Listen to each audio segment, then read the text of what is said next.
Hey, you're muted. Oh, I'm muted. Hello, everybody. How are you doing? Hey, I think you did that backwards because I heard you whistling while. Yeah, I know. I deliberately did that because just I wanted to whistle along here. And Mark, I forgot for a second how great my intro music was, so I was just enjoying that. I know you forgot. I'm surprised you learned. I mean, I'm surprised you remember how to even like turn it on. I didn't. I just randomly clicked some things. I don't even know if we're on the right channel now. Dino be the witness just said AP is such a noob now. You're a noob. Yeah. You don't know how to do anything. Yeah, I don't know anything about YouTube. I don't know anything about live streaming. I have no idea. I forgot everything. I don't know how to make videos. I don't even know how to Islam.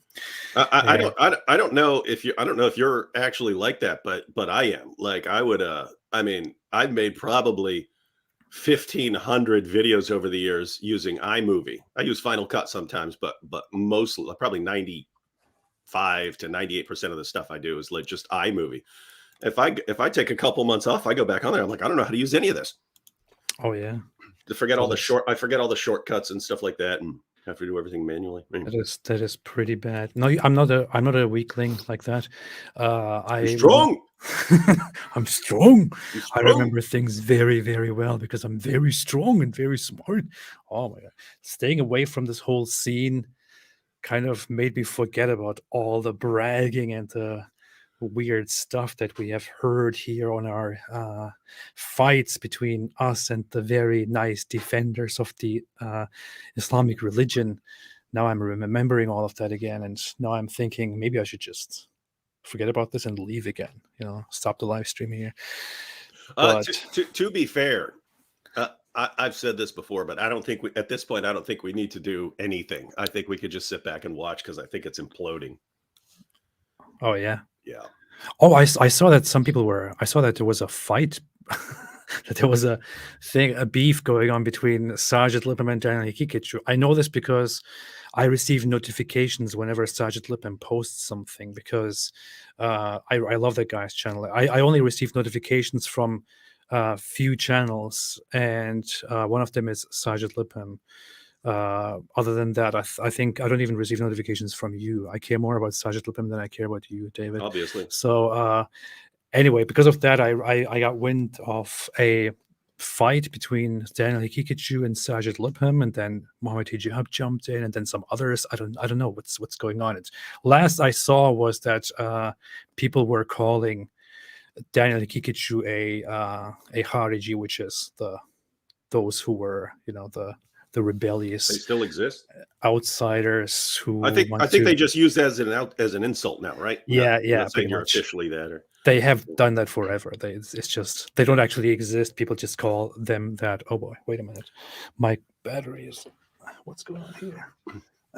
Yeah, I didn't even know. I'll just talk to everyone while you're getting your battery.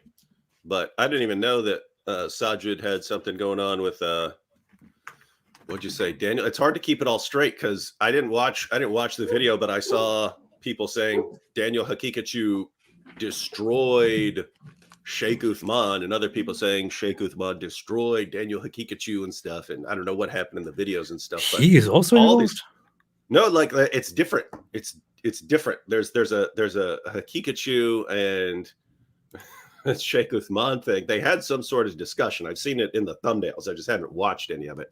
You're pointing out Sajid versus Daniel. And then, of course, there was Sajid versus Ali Dawah, and Hijab jumped in. Now, AP, true or false? But like, you're talking like 4 or 5 years ago, I'm sitting there telling the world, if we just let these guys go, they're all going to start destroying each other, because they're, with the exception of, I wouldn't call Haqiqatjou a narcissist. He doesn't fit the description. And I wouldn't call it, and Sajid isn't. But all their other like top Dawah guys are like complete spoiled, attention craved narcissists. And when you put people like that in charge of your Dawah, you're going to run into some problems, because guys, if you don't know anything else about narcissists, just get the idea of like a sun and a solar system and all the planets going around it. That's how they want the universe to be. They're in the middle. Everything else is going around them. And when things aren't like that, they try to attack and make everything circle them. Well, if you get a couple of people like that who are all like that, and they all want everything revolving around them, you inevitably get these guys starting to attack each other. So that's why I said, I think we could just sit back and watch and they would implode. Yeah. No, you said that all along. I remember you say that over and over again. And to be fair, it's not very hard to predict that that's how it will go. So you have a very easy job in predicting that. Yeah, and right now I can make another prediction. I predict more of an avalanche. Watch, we'll see if I'm right. Oh yeah, I predict that bad things will happen, and that will obviously be true. I have a cold right now, by the way, so I'm going to be eating cough drops here. I don't mean anything by it. That's very rude. I'm not trying to send any signals that your live stream is boring, and that's so I'm eating cough drops. That's very rude on your part. So you brought up some nice points there. Narcissism, which immediately reminded me of a certain individual who allegedly converted to Islam recently. And we're talking about Andrew Tate. The funny thing is, I saw some interactions between the Muslims and Andrew Tate, and I also looked into Andrew Tate's background. I even wanted to, like, while I was taking a break from everything, I wanted to come back and just make a video titled "I Wish I Was Like Andrew Tate," and it was going to be a parody in which I basically mentioned all the horrible, detestable things that Andrew Tate did in the past or still does. But then around that time, all I did was I just made a tweet and said, I think Andrew Tate should convert to Islam. And then apparently, I didn't even have any idea. Apparently, right around that time, maybe before that or after that, he actually did convert to Islam. And I thought, wow, I didn't, I didn't really mean it, but I think it's actually perfect, because he fits right in with his personality into that whole narcissist, I hate you and I have a problem with you, let's fight mindset that is also carried around by many of these Islamic apologists. Yeah, I had no clue who Andrew Tate was. I remember a couple of times, probably over the past, I don't know, 8 months or something like that. I did get messages from a couple of people along the way saying, David, there's this guy named Andrew Tate. He's popular on TikTok, but he's saying positive stuff about Islam. Can you go set him straight and stuff? And I'm like, one, I'm not going on TikTok. I don't have any problem, but I'm just like, I don't have time to get involved in TikTok. So I'm thinking, no, if you're falling for anything in Islam, kind of okay. Yeah, that's your problem. You got issues. And then it wasn't a big thing until and then I saw something about him getting banned from a ton of social media platforms, and then all of a sudden he was converting to Islam. And so then it got interesting, because then people started sending me clips and I started watching this guy. And so he's been praising Islam for like a couple of years, but not like, oh, I've examined the life of Muhammad and I've gone through the hadith and I've discovered that this guy's a prophet. He's like, it's more along the lines of, he almost sounds like he's talking about like the stock market, right? He say, hey, if you had to bet on a stock that's going to last, what are you going to bet on? And he says, well, I'd bet on Islam, because Islam is going to keep people in check and so on. But if you looked at the things he was saying, why Islam is going to last, it was things like because they'll kill everybody. They'll kill everyone who disagrees with them. And then there's a clip I shared where he was making fun of. It's funny because making fun of Christians, but criticizing Muslims, but not realizing how he's actually criticizing Muslims and showing that they worship Muhammad. So he says, if you walk down the street in London with a shirt that says Jesus is gay, nothing's going to happen to you. But if you walk down the street of London, yeah, he said, if you walk down the street in London with a shirt that says Muhammad is gay, you'd be dead before you reach the end of the street. And everyone's like, oh, you see, well, it's great. It's like, wait a minute. Don't Muslims also believe in Jesus? So the Muslims won't attack someone over another prophet either, right? So Muslims aren't going to attack someone over someone they believe in either, except Muhammad. They're not even going to do it over God. If you walk down the street saying God is gay or something like that, they're not going to kill you over that either. It's only with Muhammad. Yeah. And so wait a minute, Andrew, you're saying Muslims have this Muhammad in this special category where he's higher than all other prophets, higher than God himself. And this is some sort of good thing about Islam. Anyway, the point is he everything he's saying is like Muslims will deal with the LGBTQ stuff by killing everyone.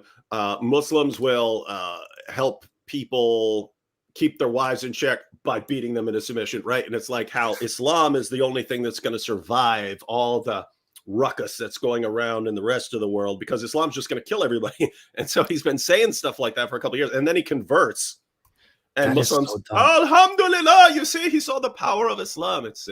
That is so dumb. It is like he sympathizes with Islam and eventually converts to Islam, not because he realizes that Islam is true with its, or that Islam is accurate with its truth claims, with all the stuff that it says and prophesies and all that. He just converts to Islam because he thinks it is the stronger thing that does exactly what he wants a religion to do, which is to basically be intolerant and violent and oppressive and all that stuff. It is so ridiculous, but it also reminds me of actually of how Daniel Haqiqatjou preaches Islam and how he debates Islam. Because from my experience with Daniel Haqiqatjou is that he doesn't approach people and say, Islam is true because, of these and these prophecies and this and this and that logic. No, he just tries to convince people that Islam is good and or true because Islam is the strongest religion that will survive the human tendency to go corrupt, because it is so firm and all the other religions are weak. And that is basically the way Andrew Tate apparently thinks, which is why he converts to Islam, which is just so idiotic in my opinion. Very similar. And yeah, when you're talking about like Haqiqatjou, it does seem very similar to Andrew Tate in that for both of them, it's, like I can't even think of how Haqiqatjou defends Muhammad as a prophet.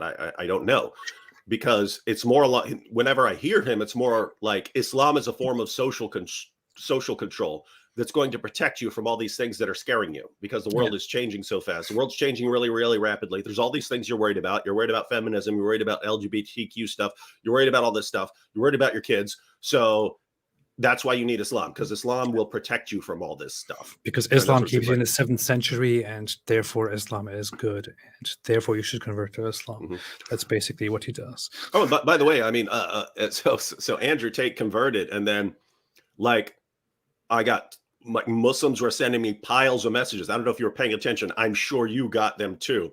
But you see, Andrew Tate, no, he's seen that Islam is true. And it's funny because I was thinking, like, the little bit that I saw right beforehand, I mean, I wouldn't wish Islam upon anybody, but if someone had come to me saying, David, you have to pick one person in the world to convert to Islam and be their new champion, I'd have been like, oh, Andrew Tate, take that guy, get that guy, right? And what's interesting is I have to make a video on this. It's a weird situation because I could literally post a video about Andrew Tate every day for the next year because of all the dumb stuff, all the dumb stuff he says, and use every last video to expose Islam. But I'm not sure how much attention to give to it. But at the same time, I kind of feel like you have to do it now because I don't think he's going to last. But I mean, he's got things where you can send him a tweet saying, Andrew Tate is my Lord, Master, Savior, and God, and he'll actually retweet it. Right? He'll share this stuff. He keeps tweeting pictures of him surrounded by hot babes, and he keeps tweeting out like webcam girls. And I'm sitting there thinking, like, so a webcam girl will send him a message on Twitter and he'll just say haram and retweet it.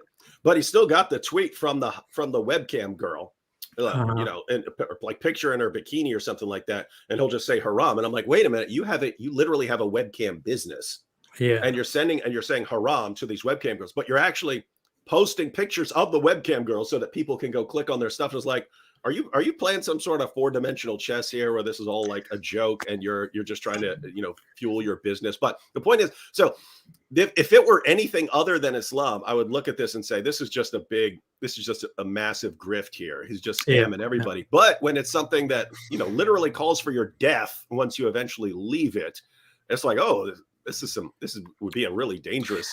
I don't think he would care about that. I think if he, to be honest, as far as I understand him, as far as I've seen, Andrew Tate will probably eventually stop caring about Islam, and when asked, just say, you know, it was just something that I did in the past. He will not be a Muslim forever. I doubt it, and he will not care about the whole apostasy thing. He will just play a big tough guy and say, "Well, come if you want to, you know, if you want to harm me, if you think you can do anything, come to me." And you know, he will do the whole tough guy behavior. The thing is, I had no idea who Andrew Tate is. I had no clue at all. I only saw that one video that you mentioned earlier, where he praises Islam because it is so amazing, because it subdues women and you know, is intolerant and all of that. And then I encountered short videos of him everywhere suddenly on my YouTube feed, on my YouTube Shorts feed, a bunch of stuff that he says about society, about men, about women. And the thing is, I heard the things that he said and I thought, wow, this guy is a complete moron. You know? I mean, this guy is a typical example of somebody who is being turned into a hero by stupid people who have very strong feelings about certain things that they are too stupid to talk about. But then somebody comes out and actually does talk about them very loudly, and they're like, wow, this guy is my hero. But when you actually listen to the stuff that he says, it's like very, very dumb. It's stuff that I thought about when I was 16 years old. Yeah. And and that guy, eventually, I sat down when I saw that he engages more with Islam. I sat down and looked into this guy, and I looked into everything that he did, and I actually made a list of the stuff that he did, which I wanted to point out in a video, such as he bullied someone because they were organizing a fundraiser for their sick child. He actually responded by bullying that guy and saying, if you beg me, I will send you money and stuff like that. And I don't know, lots of terrible stuff. Along those lines, before you move on to other creepy stuff. So yeah, it was just a guy who posted that he had some child who needed some emergency medical care or something like this, and he said he can't afford it. Can anyone chip in? I'm someone who's been in that situation before, right? You don't know, hey, this is going to happen to my kid all of a sudden, or my kid's going to be born and this is going to be the situation. You don't know that. It totally catches you off guard. Yeah. But he was like degrading the guy, like, like, you loser. Don't you admit you're a loser? Fine, admit you're a loser and beg, and then I'll help you with your kid. It's like, totally. He's still like that. So this was after he became a Muslim. After he became a Muslim, he shared screenshots from his phone of a woman who's saying, hey, I need a real top G, blah, blah, blah, blah, blah. And he's going, well, I will introduce you to God. So share a video with your friend of both of you begging to like be my servants or whatever it was, right? And it's like, wait, you're talking about, hey, I'm going to introduce you to I'm going to, show you girls Islam, but in order to get through the door, you have to post a video of yourself degrading yourself and begging me. So he apparently has it looks like he gets off on it, like people groveling before him, please, top G, please. And like, the girls he surrounds him with have to be like that. But the guy is a prime example of what a narcissist is. Like he's very extreme. You don't see that example. You don't see an example like that very much in the real world outside. But that guy is actually a guy who goes to very great extends to make himself look great and amazing, and who really takes pleasure in humiliating others and also showing people that he humiliates others. He loves it. And that kind of guy finds his way into Islam. And then what I see is online, there is a video of him explaining why he converted to Islam, in which he doesn't actually explain why he converted to Islam. And then in the comment section, you have people saying stuff like, Allah guides those who have a pure heart and good intentions. And I'm sitting there thinking to myself, wow, is that really an example of somebody who has a good heart, who has a pure heart and good intentions, and who is then guided by Allah to Islam because he's just such a wonderful human being? Is that really your example? And then you really want to go out and claim that others who would do the opposite of what Andrew Tate does, who would actually go out, help people selflessly, are not guided to Islam because their hearts are not pure. I mean, don't you see the absurdity in all of that? It is just ridiculous. But that was, again, one thing that I thought I wanted to talk about, and then I thought, you know what, leave it alone. I don't care right now. Yeah, he's one of the guys, like, I'd have to watch a lot more of his stuff, and I don't want to do that, but I still can't figure him out. Like, I can't figure out, like, at what level is he playing a character and at what level is he serious, right? Because I think it's clearly a combination. Sometimes he's obviously playing a character. And guys, if you don't know, like, if you want to attract an audience, you can do that without believing everything you're saying, right? So you could just notice the climate, right? Like, you could notice, hey, a lot of people don't like Elon right now, and you could make yourself the champion of trashing Elon and get a following doing that. If you don't like, whether it's, politics on the right or politics on the left, you could just become the outraged person against that and get a follow. Notice, you could be the outraged person and be sincerely outraged because that is your view, but you could also just be like a scammer saying, hey, here's a role I can play. I can play a role right here. Just bash the crap out of that group over there. And all the people who are concerned about that group over there are going to rally around me, and I'm going to be their hero. And so it's just a question of, like, how much he's like that. It's obviously the case to some extent, because, I mean, he's posted, hang on. Is this financial advice, by the way, to people? Yeah. If you want to, yeah, notice, I mean, like, no, it's serious in the sense that there are people like this, but notice AP. People, you're just making these videos for money. If you wanted to be a millionaire, all you'd have to do is convert to Islam and say, hey, it's after all these years of critiquing Islam, I've realized that Islam is strong and I can't function without it. And so Muhammad is a true prophet and everything. After reading the Quran, it finally clicked and I see that it's true. And you would be showered with money for the rest of your life. But man, where's that? Where is that? I'm looking for this. Here it is. And let me get his message out. But he started attacking books. He started making fun of books. Oh, here it is. Reading books is for losers who are afraid to learn from life. So they try and learn from the life others have lived. But you really never learn unless you lived it. You must feel it to believe it. Books are a total waste of time. Education is for cowards. Education is for cowards, right? Now, it's hard to believe someone actually. Yeah, that's a tweet. It's hard to believe someone actually believing that, but like, education is for cowards and things like that. So it's like, I don't know what to believe. But what's interesting here, and this is, again, I could make videos about Andrew Tate for months with no problem. One I definitely want to make is something like Muslim women were right about Andrew Tate, because it was the Muslim women. When he converted, the Muslim guys and all the Dawah guys, alhamdulillah, this is the new proof that Islam is true. Andrew Tate converted to it. Him so strong, him strong than you, right? So they were like that. But Muslim women were posting videos like Shabir Ali's daughter. Someone else, she wears a niqab. I think she talked to you once. Something Philosopher's Corner. Oh, yeah. She wears a niqab. Yeah, her. She made a video there, and what was interesting is all the guys are like reacting purely emotionally. Yeah, we're him so strong. Aha! This is the savior of Islam.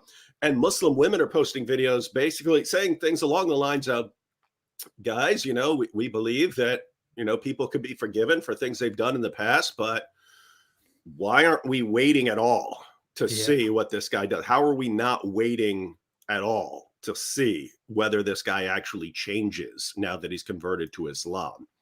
And so it was Muslim women who are saying, hey guys, you need to pump the brakes here and see how devout a Muslim this guy turns out to be before you run around the world portraying him as the new savior of Islam.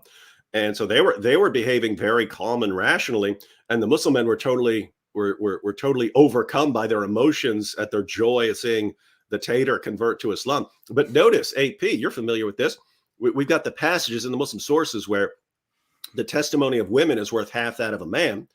And when Muhammad's asked why, he says it's because of the deficiency of a woman's intellect. And if you point out, wait a minute, there's basically no real difference between the IQ averages of men and women. There's a slightly different bell curve, but average IQ, they're pretty much dead even. So what do you mean deficiency of a woman's intellect? It doesn't make sense. And then the response from people who try to defend what Muhammad said, the response is they say, it's not saying IQ, it's just saying that women are emotional. Women are more emotional, and so you can't trust what they're saying. But notice this whole scenario refutes that. It's Muslim men who are so emotional. They're cheering a guy who's literally calling himself God in his tweets by retweeting people who call him God and posting webcam girls and education is for cowards and stuff like that. But they're cheering this guy. But the women are the ones going, no, not so fast. We need to be careful here. We need to make sure before we're presenting this guy.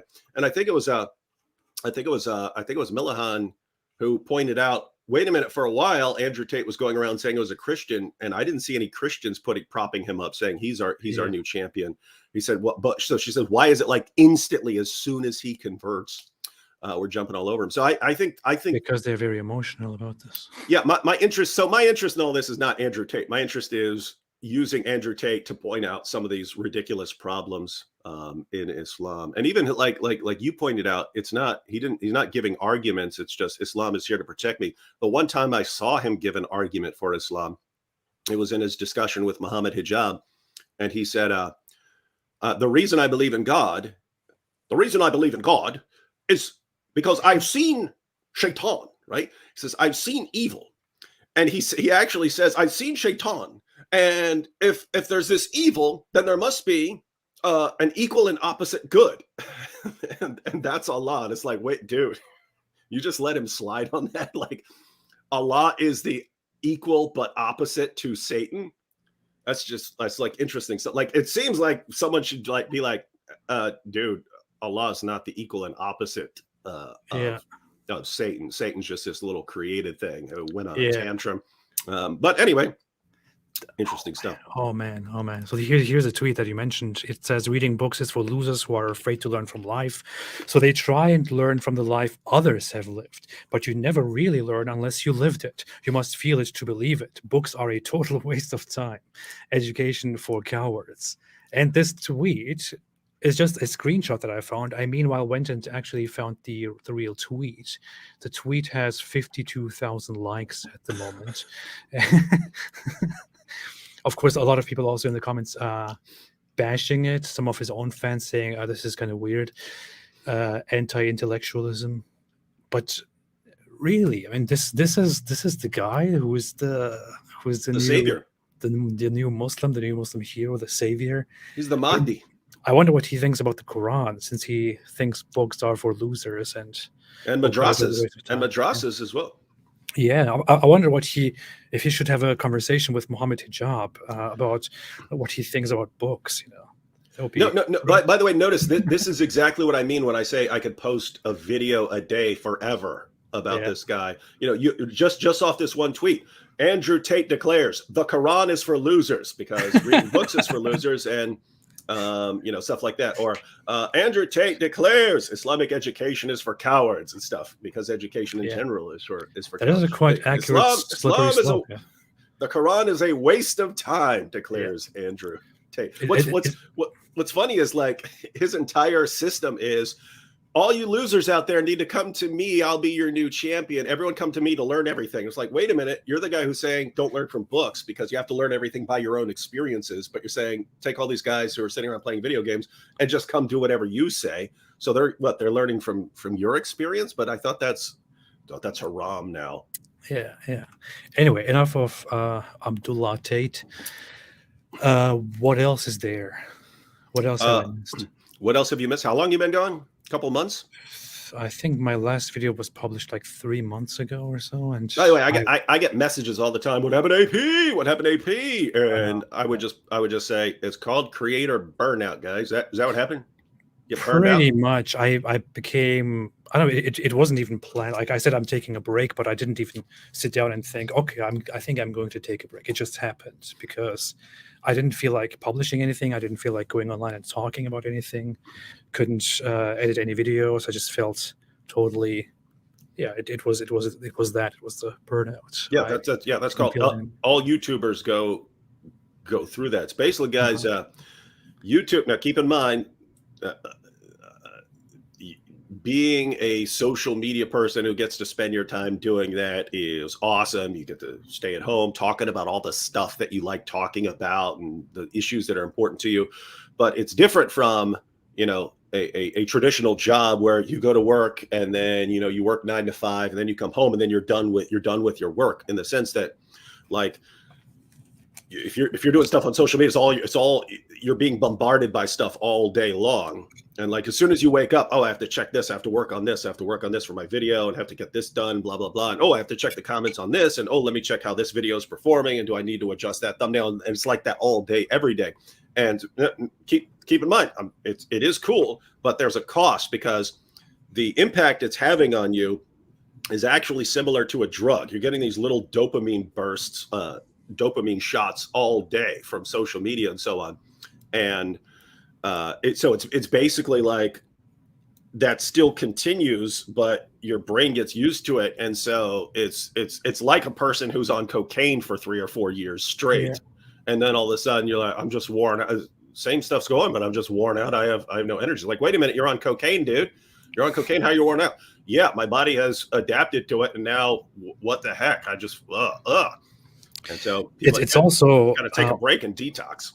Also, the whole publicity, the attention. It's when I was younger, I thought it would be great to be known, at least on some level, for trying to change something, for having a message. I thought it would be a great thing, but after getting somewhere and after becoming somewhat known, becoming sort of a public figure, which I don't even consider myself or don't even want to really think of, I feel like I don't really. It's very exhausting to be publicly known, and it actually. You probably can't relate to this because you're a psychopath, but but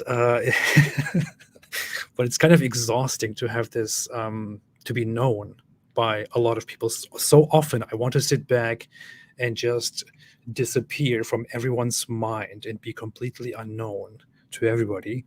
And that is also one thing that creeps up and kind of bothers me, and then makes me want to sit down and step back and take a break. And I don't know, a lot of those things were had an impact on me eventually not making any videos for a while.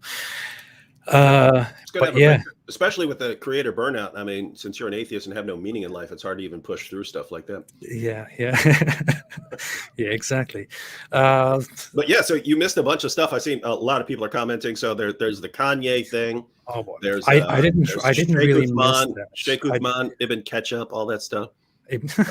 Iran, and World Cup. Those are the big things you missed.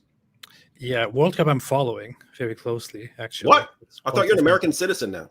Yeah, I don't care. That wasn't required? I would expect that to be on the document. Do you renounce any interest in soccer? It's not called soccer, it's called football. So, no, I have been following that very, very, very closely, definitely. And I'm eagerly waiting to watch the finale. We probably don't know what that is and who plays and what that actually does, what it means and all that. But yeah, France and Argentina are going to go against each other for the cup. That's the point right there. If this were a sport that required a drop of testosterone, France would not be in the finals, right? It wouldn't be there. Right? It does a lot. I have to stand up for my European background here and tell you to stop. They with should the call offense. it. Yeah, They should call it estrogen ball. estrogen ball. No, yeah, that's good. I'm aware of that. But the whole Kanye West thing, I followed that. I saw it as it happened, and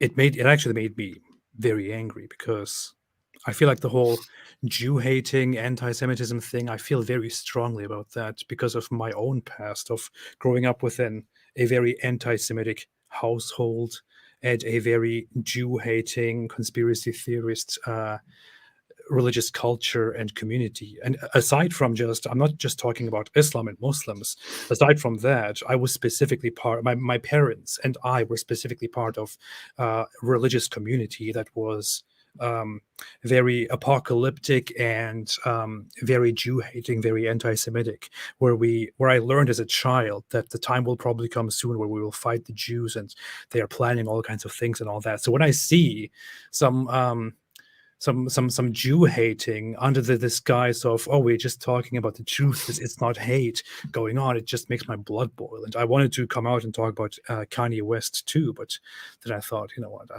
don't care right now about making a statement on that. But yeah, I saw that going on, and I made a quick post on my YouTube community tab, and I linked a video by these guys, Israel Advocacy Movement, but so the controversy was that Kanye West, who is now known as Ye, came out and partnered up with Nick Fuentes and Milo Yiannopoulos and said stuff like that he likes Hitler and he loves Jews, but he also loves Nazis. He doesn't hate anybody and all that. But and some people want to make the excuse for him that he didn't mean it in a bad way, that he's just being a good Christian and just saying we should love everybody no matter who they are, even Hitler.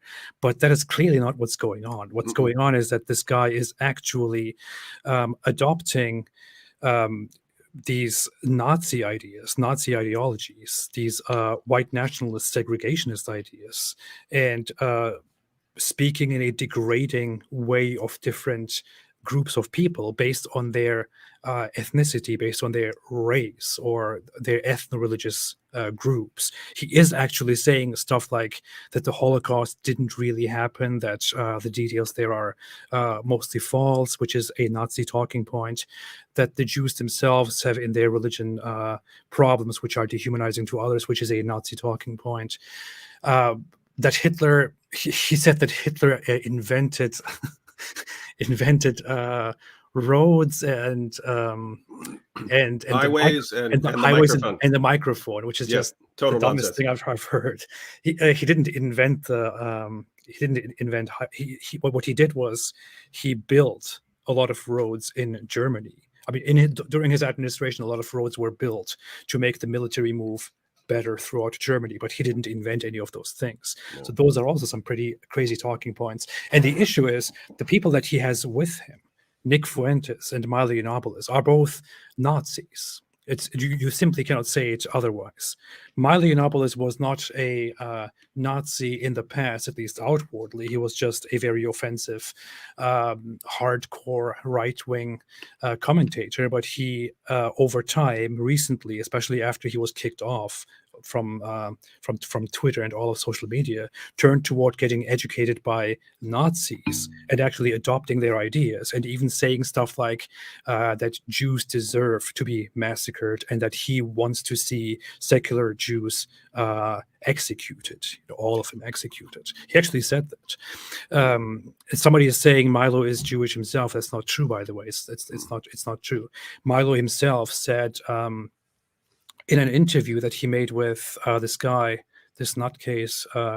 Rouge, he said, when asked about his Jewish heritage, that he said in the past he is of Jewish origin, but that's actually not true, and that this was just a lie that his mother, who is according to himself a pathological liar, made up and which he believed. But he has no Jewish heritage. He's not in any way Jewish, and now he can be a full hardcore Nazi who says that massacring groups of people is okay because they're behind all the bad stuff in the world. So I don't know, lots of Nazi stuff going on, and people are not taking it seriously. People think it's okay because Kanye West has some deep genius insights, which I don't even understand. I mean, when I listen to the guy, I hear, again, just like with Andrew Tate, I hear a deeply delusional guy who doesn't say very intelligent things. He is clearly mentally ill, and he rejects his diagnosis and says, "No, I am not. I'm not mentally ill. I just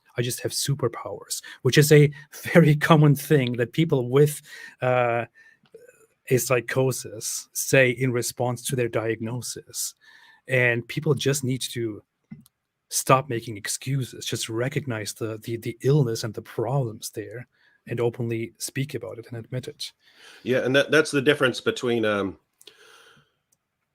like Kanye and someone like Nick Fuentes is Kanye. So Kanye is bipolar. For anyone who doesn't know, he's bipolar. And so there's a manic phase where you feel extremely high energy. And that's true of the manic phase for anyone. You're just like high energy. Some people go days without needing sleep and so on. You feel invincible. But for some people, it's combined with delusions and hallucinations.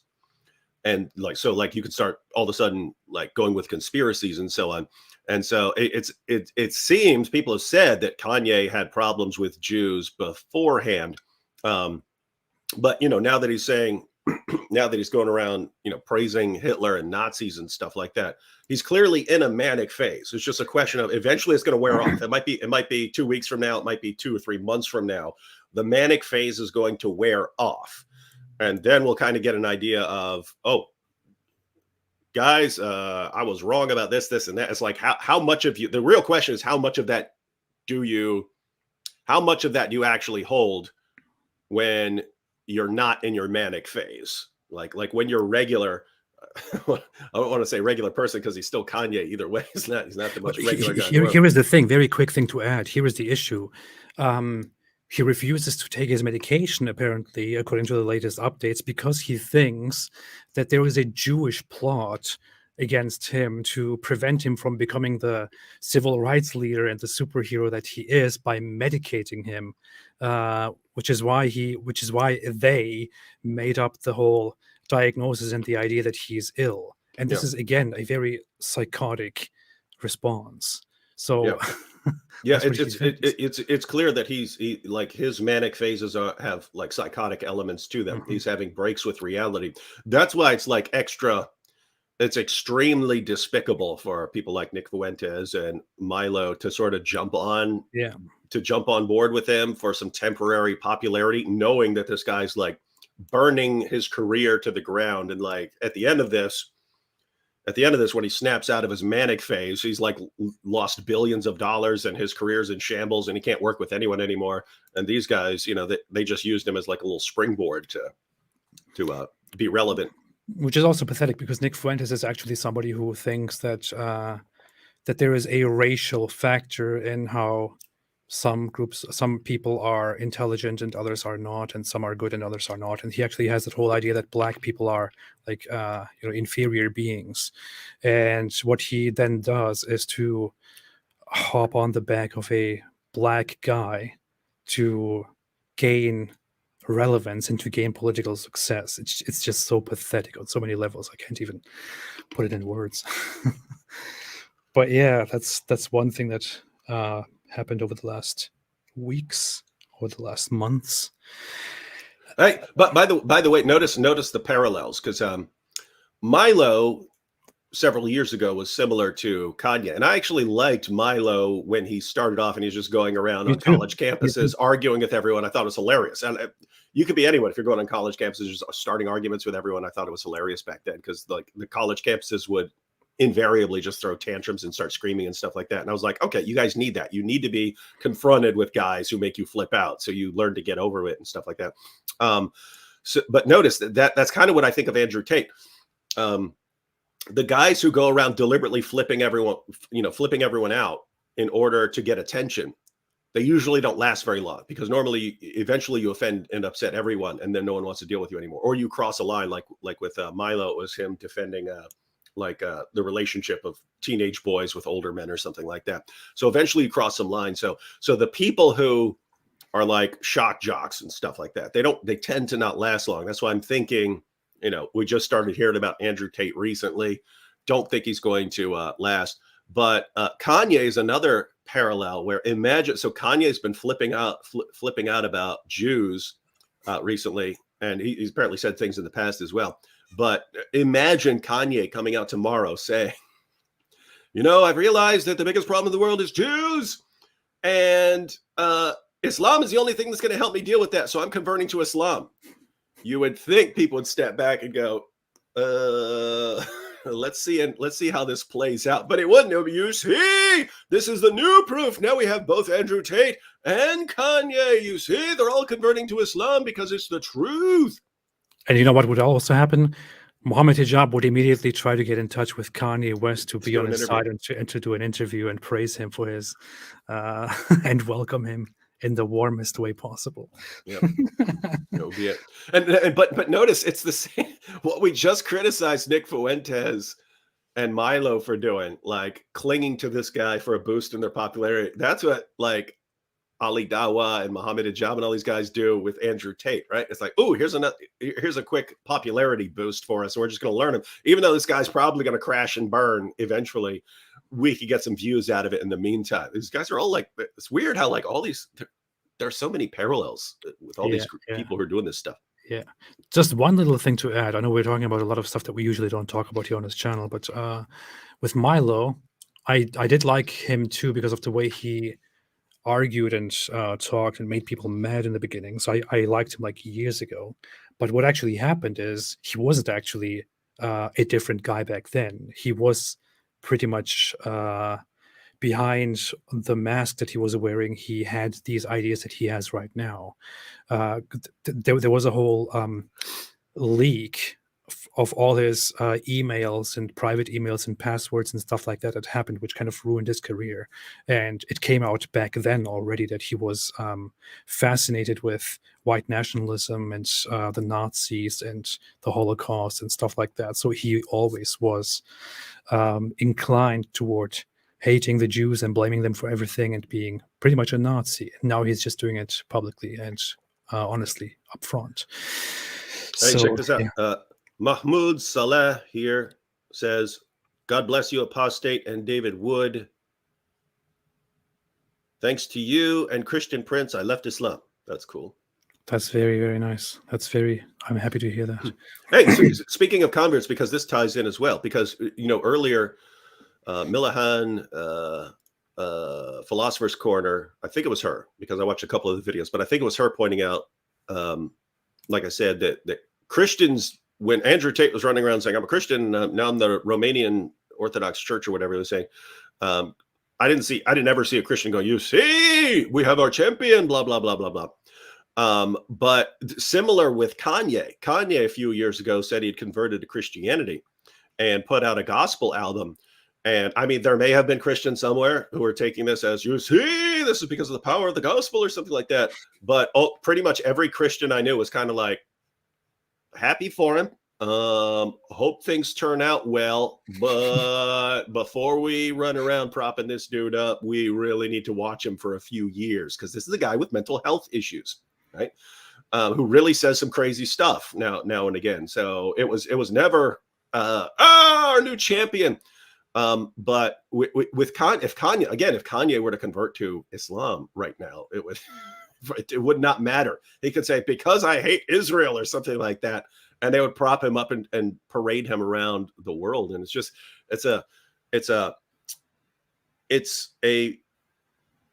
it's a consequence of this avalanche of apostasy that they're all like in panic. They're in like this constant perpetual panic mode about people leaving Islam. So what are we going to do? And it's like people who are drowning who will just cling to anything. You'll just grab onto anything trying to keep you afloat because you're panicking, and you like seeing an entire culture doing that. Look at this, man. I didn't realize I still have my tab of Andrew Tate open here. Oh my God. Where is that? Here. Put this here on the screen. Sorry for the language here. But you're an atheist, we'll let you slide. You don't know any better. Andrew Tate shows us what he loves so much about Islam and says, imagine having less than 10 children because you're a pussy bitch who doesn't have 4 wives. Genetic failures. Hey, can you scroll down to that comment? I've been seeing this Samira Khan. Tate is absolutely right. Islamic polygamy is based, and I will debate anyone who disagrees. This is the new example for education is for cowards. You're a loser if you don't have 4 wives. Oh, this is the new example that Muhammad Hijab and Ali Dawah have given to the world. Do you want to be real men? You guys want to be real men? Go with the top G. You're such a genetic failure because you don't have 4 wives and 10 children. And what's hilarious? So notice that had 68,000 likes.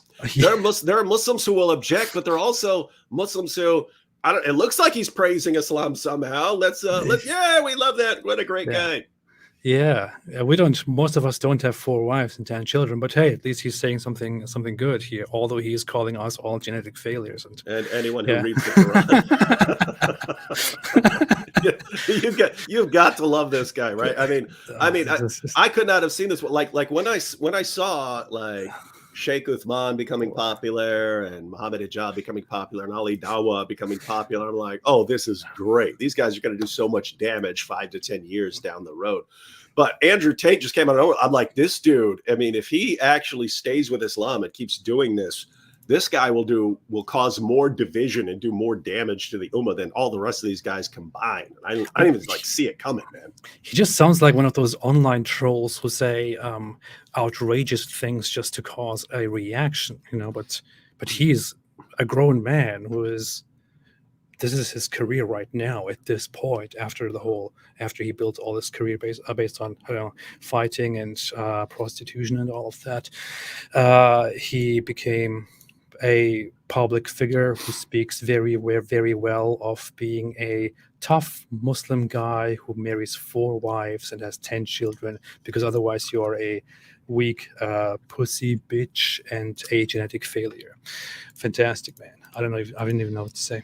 You couldn't hope for a better representation of Islam in the 21st century. So other than that, let me see. We have some super chats here that I want to. Oh, I'm supposed to have another guest here. Let me invite my other guest here. Nuriyah Khan, Holy Humanist, is her channel. She was supposed to join this stream for a conversation too.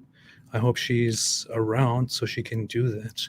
She has a lot of interesting stuff to say. She recently joined. We recently had a debate, a 2-on-2 against the guy Perfect Dawah and some other Muslim guy, and she totally killed it. Didn't she tell you it was extremely late for her? Why didn't you have her on earlier?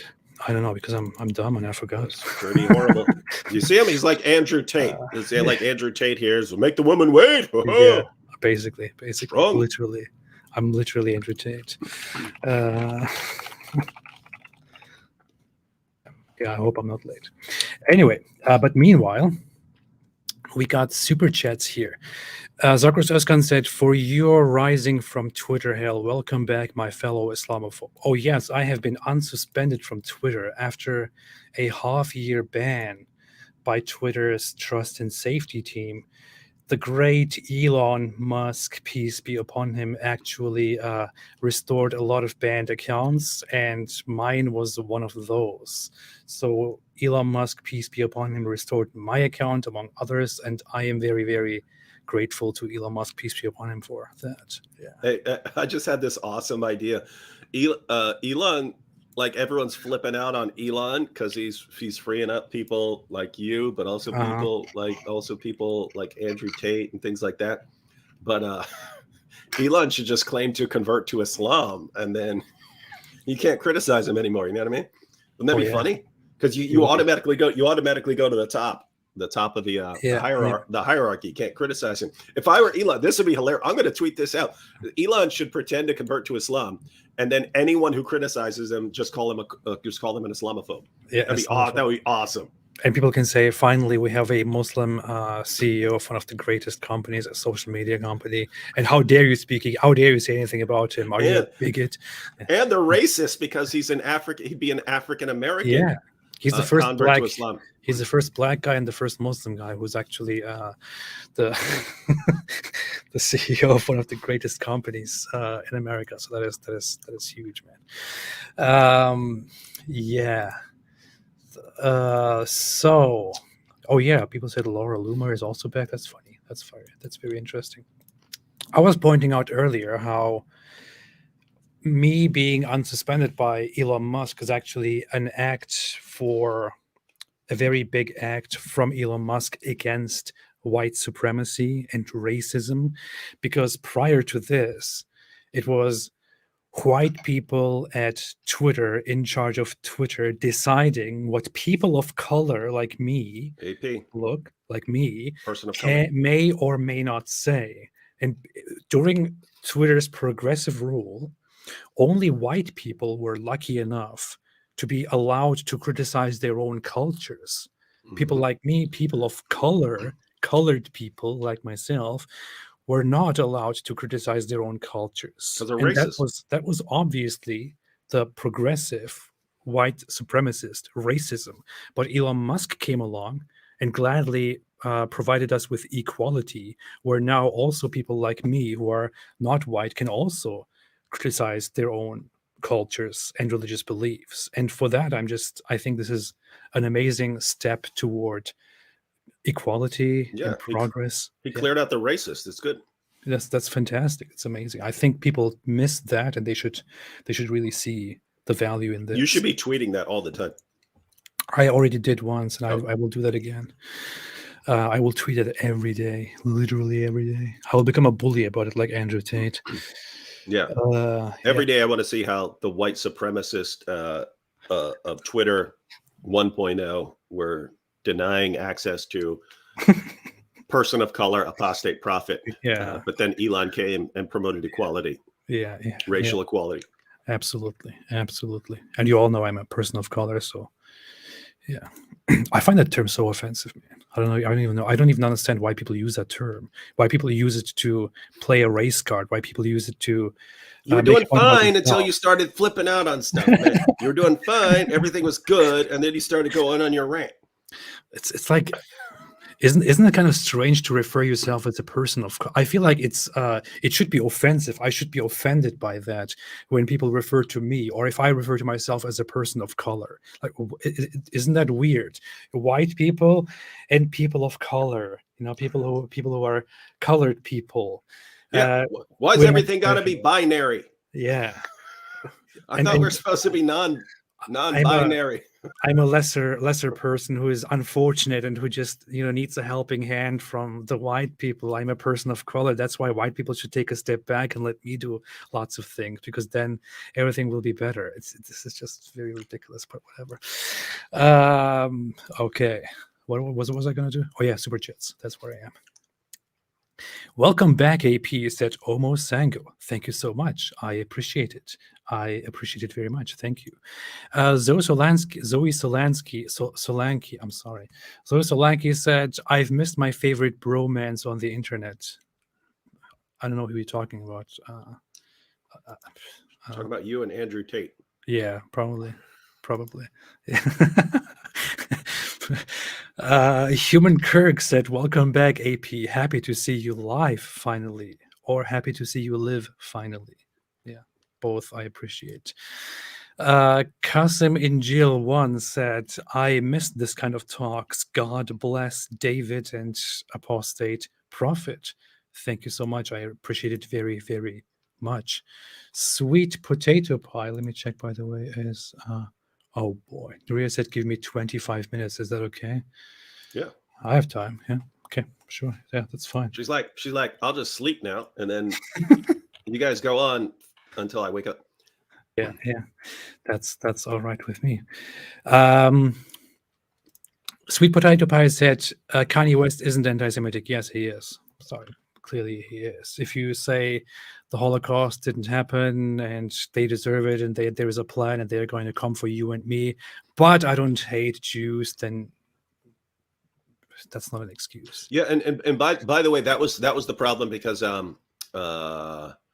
I had live streams on this with Vocab and John McRae, where we were talking about some of Kanye's stuff. But that was the problem, where people who were trying to give him the benefit of the doubt.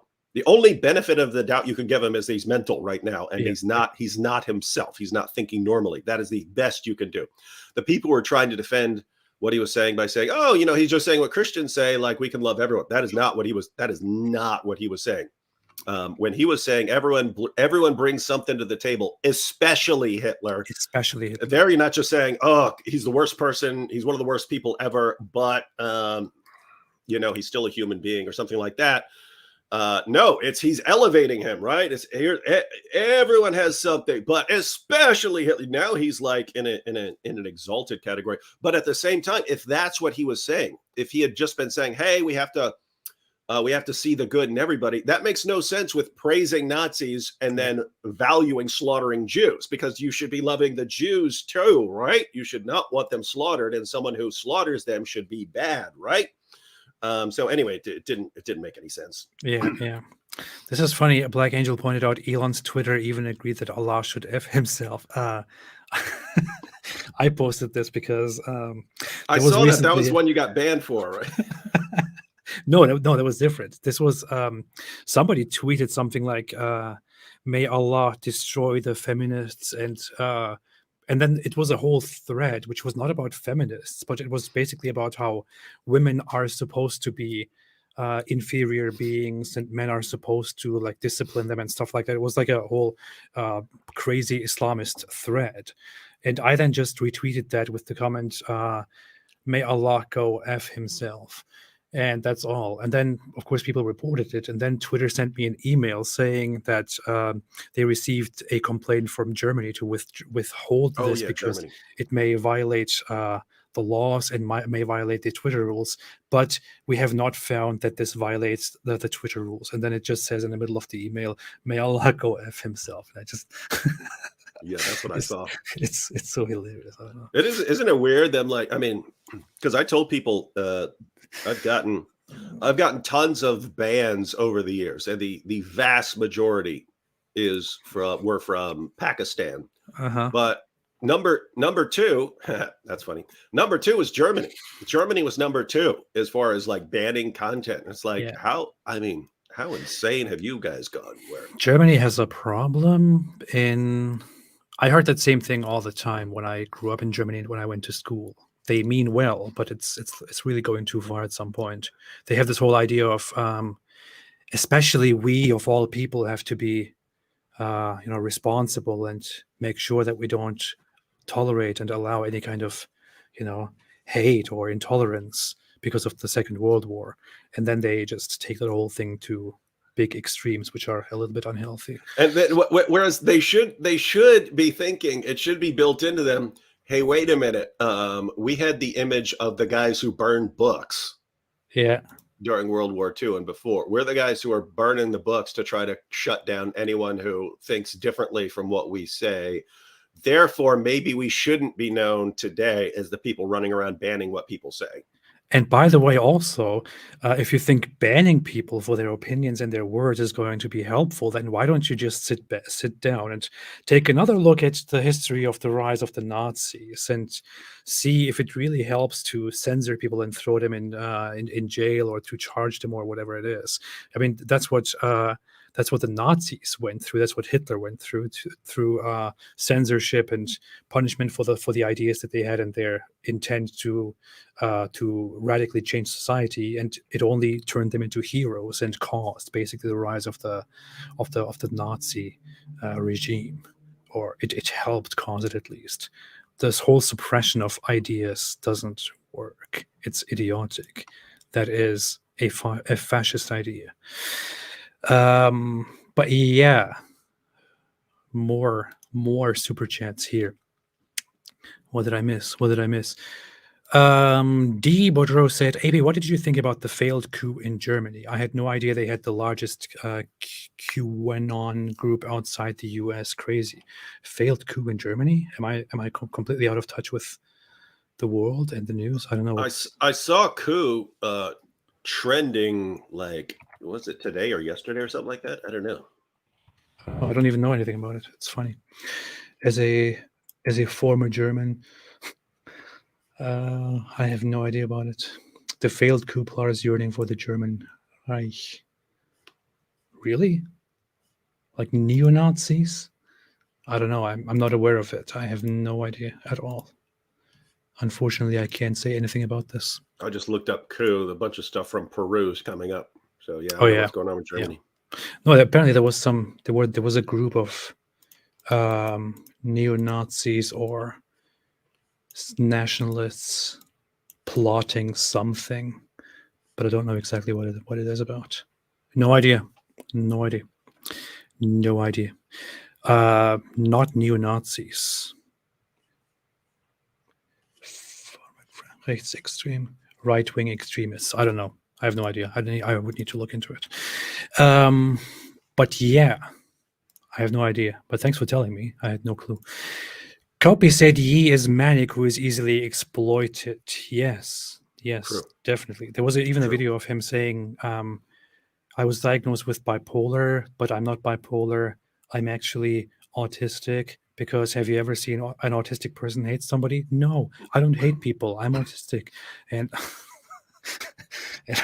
and I just thought with the basic understanding and education of psychology that I had, I thought, dude, what in the world is this guy talking about? That's just insane. I don't know. But by the way, for people who, lots of people just aren't familiar with bipolar. One of my brothers is bipolar, and he will actually, like, in his manic phase, he thinks like we're conspiring to kill him. Like everyone around him is conspiring to kill him, and he actually has to be institutionalized until he comes out of that manic phase. Because he's like, he's calling the cops and stuff. Everyone's trying to kill me. Everyone's trying to kill me. Stuff like that. But if you really want, watch Charlie Sheen when he was in a manic phase, right? When he's I got tiger blood, and notice the similarities to, but Charlie Sheen wasn't having like the psychotic break, but you get this like burst of energy. You feel indestructible. It doesn't matter to you if you melt down your entire career because you're indestructible. Mm-hmm. And you start babbling about tiger blood. Notice that he starts babbling about tiger blood. What's Kanye say? Dragon blood and stuff like that. They're all. It's a mental problem, guys. Yeah, the thing is, many people who themselves have bipolar disorder don't experience the kind of psychosis or mania that you see in some cases, like with Kanye West, because bipolar disorder has different types and severities, where some people actually experience bipolar psychosis, which is a very severe mania that turns into an actual psychotic break, and you lose touch with reality, while other people who have bipolar disorder just experience the whole severe ups and downs and depressed and super happy, while not ever experiencing such a severe form of mania or psychosis. So yeah, but anyway, that's a very interesting topic on its own. Zagros Özkan said, AP, if you need a good laugh, Nuriyah was recently on Harris Sultan's channel. It was hilarious. You should see it. I will check it out. I didn't want to watch anything from anybody about Islam and related stuff in recent times, but I need to get back and look at a bunch of stuff that I missed. So I'm laughing because I just remembered when Charlie Sheen was being interviewed, and she said, the interviewer said, are you bipolar? Just because the way he was acting, which he confirmed it, but late and elsewhere. But she said, are you bipolar? And he goes, I'm bi-winning. I go this way, I win. I go that way, I win. Win-win. Yeah, that's awesome stuff. That's a positive perspective. Yeah. Somebody said, what is the word cannibal in Turkish? Why is this being asked here? What is the word for cannibal in Turkish? The word for cannibal in Turkish is yam yam, which that's a better word. I never thought about how funny that actually sounds. That's better. Yeah. Well, Do you know the word? Is that why you're asking me? Is it because it's funny? I don't know. But yeah, the word is actually yum yum. That's very dumb. What about in German? Cannibal. Saying just because English people stole German from Germans, English from Germans. It's weird how German supremacy always comes through from people who've been there. Of course, you are all inferior. I was going to go on with that joke, but I should not. Wait a minute. Dragon Ball Z said, did Tate claim that chestnuts are lazy or that he invented the question mark? Is that a reference to something that I don't understand? Yeah, I don't understand it either. Maybe he did. I don't know. Thank you. Poop Zombie said, Merry Christmas. Thank you, Poop Zombie. I appreciate it very much. I hope you also have a merry, happy Christmas and celebrate it with family and friends. Thank you so much, Poop Zombie, for that super chat. Raller said, what attitudes should Christians have toward homosexuality and homophobia, according to D. Wood?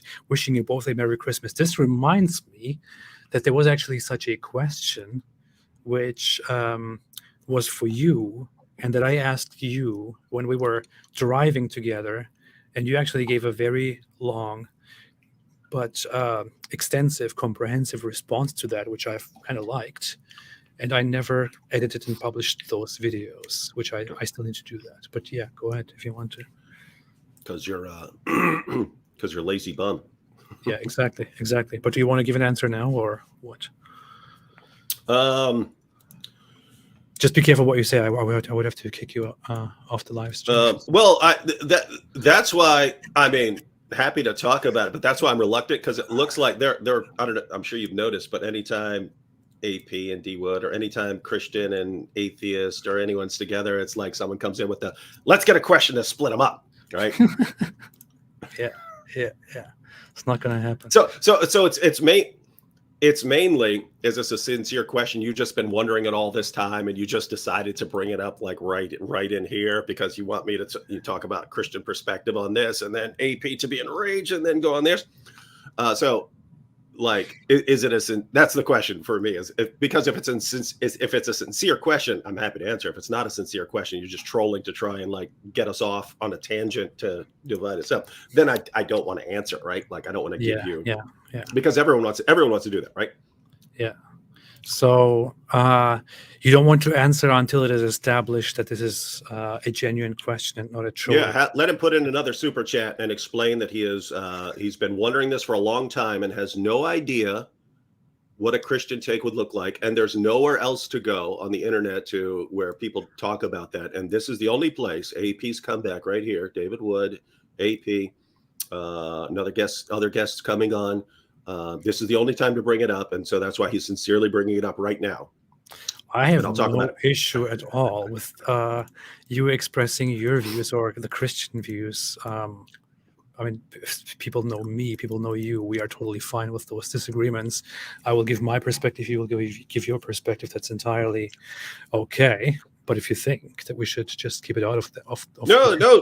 Again, if he's sincere, and this was just the only way to, this is the only place to ask it. We can talk about it. But it's funny. I've noticed that like every live stream we do, there are people who let me get the question in here to try and get these guys arguing. Yeah. There was somebody who asked me such a question about why do you associate with David Wood, who has terrible opinions about this and this. I said, because I want to. That's what I said. Yeah, I get those all the time as well. And my view is, guys, whatever mentality the rest of the population has absorbed at some point, where if two people are going to get along, they have to agree on everything. I never got that. I've never been part of that. If someone's a total jerk and I can't get along with them, then someone's a total jerk I can't get along with. But guess what? That's true of a Christian. There are Christians I can't get along with because they're jerks, or because I'm a jerk. I don't know, but there are Christians I don't get along with. There are other people who are atheists, who are Muslims, all kinds of things that they're not annoying jerks, and so I can get along with them. And so I have no problem. Hey, we may disagree on this, and that. But we agree on these things. So it's totally cool to be clear on what we agree about. And keep in mind, I have no problem doing it with a Muslim. If I were talking to a Muslim, I have no problem saying the things we agree on, that we agree that there's, a creator of the universe and things like that. So I have no problem with that kind of thing. But yes, there is this, and the problem here is there is this attitude of people, you can't get along and have discussions and so on, friendly discussions, friendly talks, do live streams with people who disagree with you on certain big questions. And that's one thing for you to have that, but then to impose that on us and say, you can't talk to him, AP, or you can't get along with him, David. But then not only to do that, but then to try and everywhere we go and we're like talking about something to try and drive a wedge in there. I don't know, just annoying. Like, don't you have something better to do in your life? Yeah.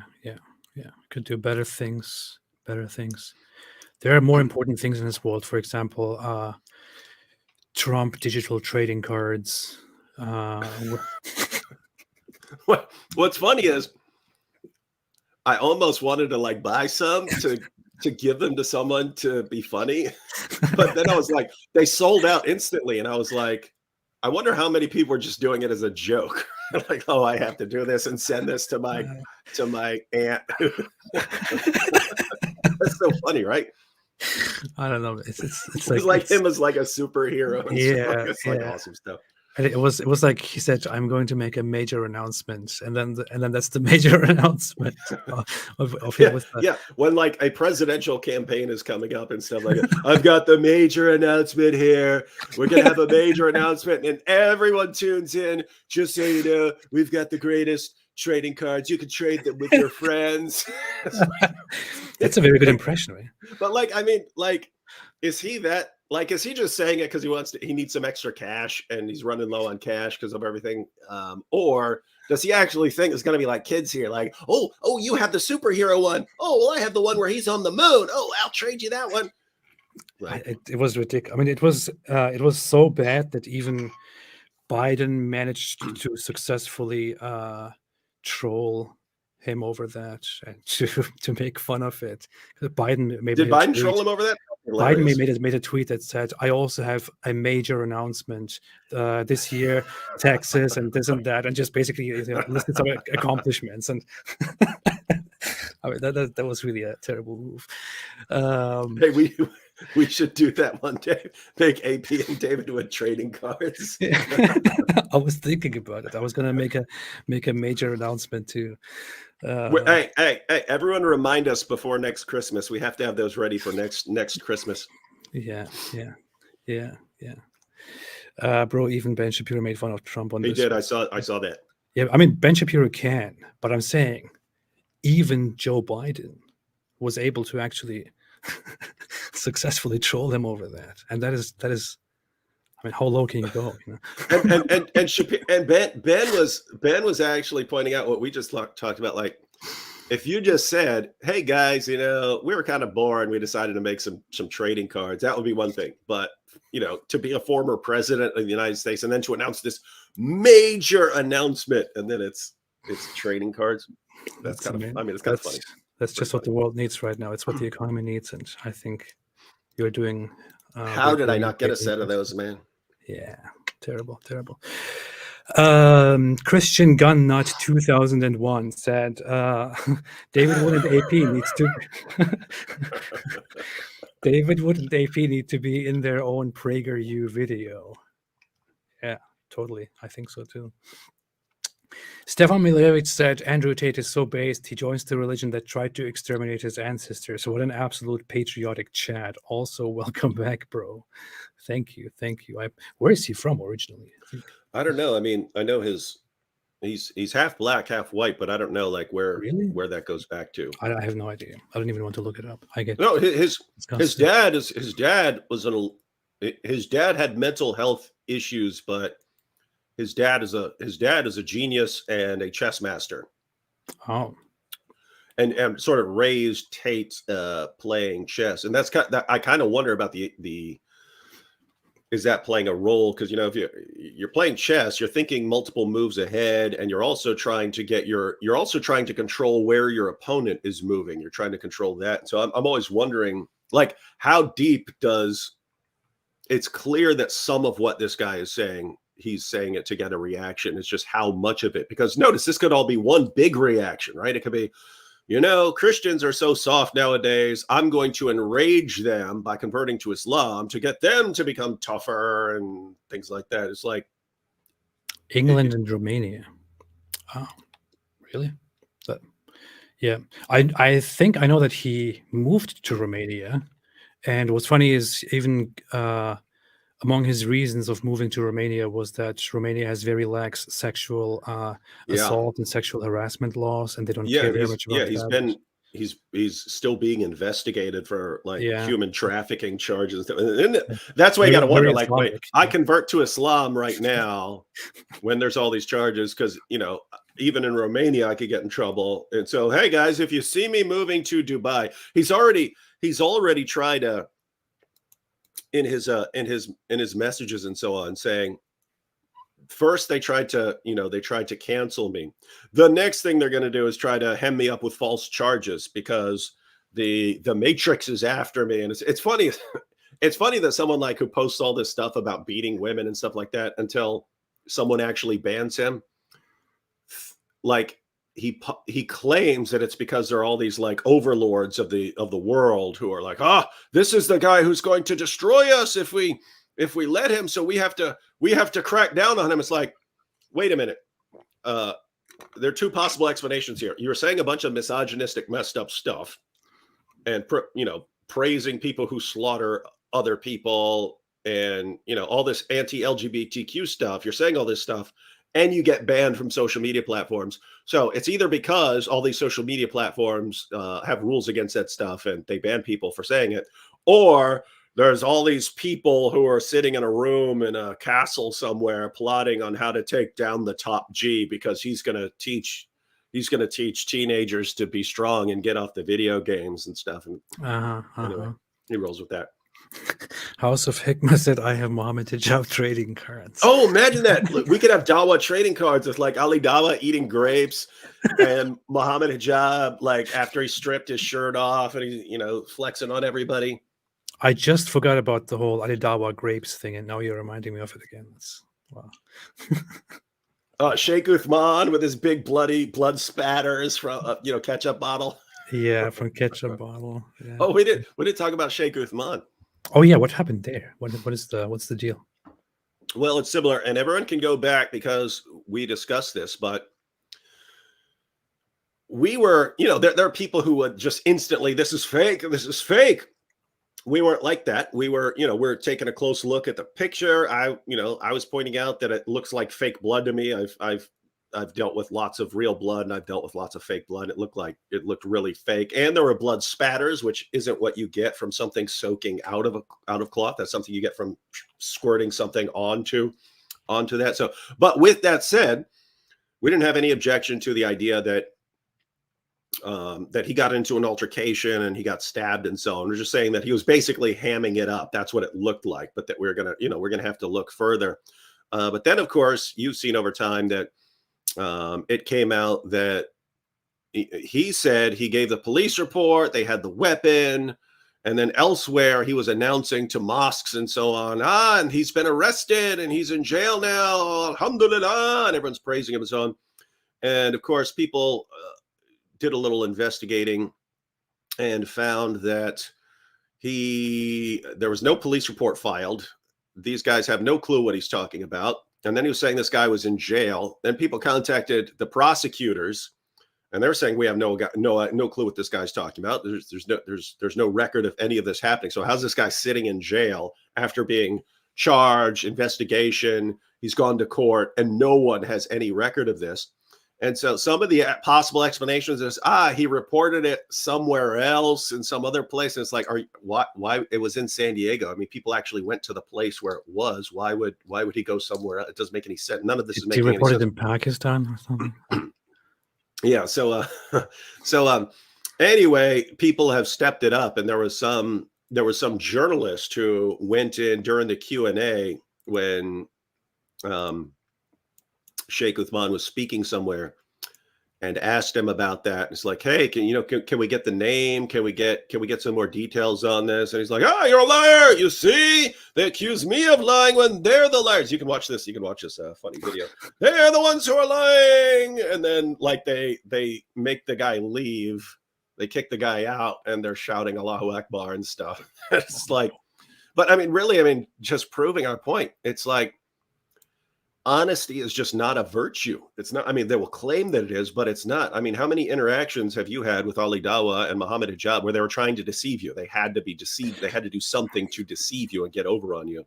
And it's just like, they have a very clear, they are very clearly liars. They clearly lie about things many, many times. They are happy to lie about stuff, to twist things in order to make themselves look strong or make Islam look strong. But honestly, I think they care more about their own ego than they care about Islam. But Sheikh Uthman, I don't know if I still have my doubts there, and I still feel like I want to give him the benefit of the doubt and still think there is something really happened and this is all not made up. But what you're telling me here, with all the evidence that I have seen so far, just looks very shady, and he shouldn't have a problem with showing the public all the actual evidence and clarifying this matter. Yeah, and one of the situations where this was I don't know, a month ago or something like that, maybe earlier, I don't know, but someone was asking him about it and asking, hey, can we get the name? Can we get this? No one's got any record of this. And he's saying, but we're making a documentary about the life of Sheikh Uthman and you're going to see. And it's like, it's very easy to give a name. Like let me put it this way, Pete. Suppose, because I'm like you, is there something I'm missing here that actually explains all of this and that makes sense of all of this? Is there something that, that's what we were missing? Because if he's actually telling the truth, and there is a guy sitting in jail for stabbing him somehow without police or prosecutors being aware of it, if there's some explanation, why would you not want to tell us to vindicate yourself? The only explanation I could see is just, he knows we if there were a person, he would know we would contact him and ask what really happened, and the guy might give a completely different story from the one Sheikh Uthman's giving. So it's like it seems like total nonsense. But it's a perfect example, because you remember a while back, Sheikh Uthman originally tweeted that non-Muslims have to be subjugated and their women and children enslaved or something like that. Tweeted that. And then he was on a live stream and people were asked him about it. And he's like, oh, yes, well, people are taking what I said out of context. When I said that, we're in a contest and he's saying that I'm not this and I'm not that. And that was taken out of context and so on. But then everyone started using it, started circulating that. Look at what Sheikh Uthman said. And then he came out and said, no, I never tweeted that. That was an intern. That was an intern who works for me who did that. And once I found out what that intern had said, then we told him he can't handle our social media anymore. And notice that somehow that was fine with Muslims. The rest of us are going, you said that you said it. One, it was you. In the tweet, you're clearly claiming that's you because you're saying, watch your lectures on this stuff. Yeah. Two, you said that you said it. Now you're saying that you didn't, that wasn't you. It was an intern. And so I made a video pointing out, you admitted it like 3 or 4 times in that thing that was you. And apparently what I've heard was his response to people who bring it up was, I said it, but I never said I tweeted it. Ha ha. And it's like, notice what they're doing. The message that his followers are sending him, they're basically programming him to be a liar, because if you're being programmed, hey, I can say anything I want, I can come back and change my story, I can say up is down, down is up, they'll praise me no matter what I do. You're basically convincing this guy that he can get away with anything. Murder, it doesn't matter, fake hate crimes, he can get away with anything, and you'll believe whatever he said, just mindlessly, unquestioningly praising Allah, even if he's lying. And guess what you get if you're dealing with someone like that, and that's how you've programmed him? You get fake hate crimes. Oh, look at the ketchup on my shirt. Yeah. I've been stabbed. Yeah, just like the famous French actor Jussi Smollett.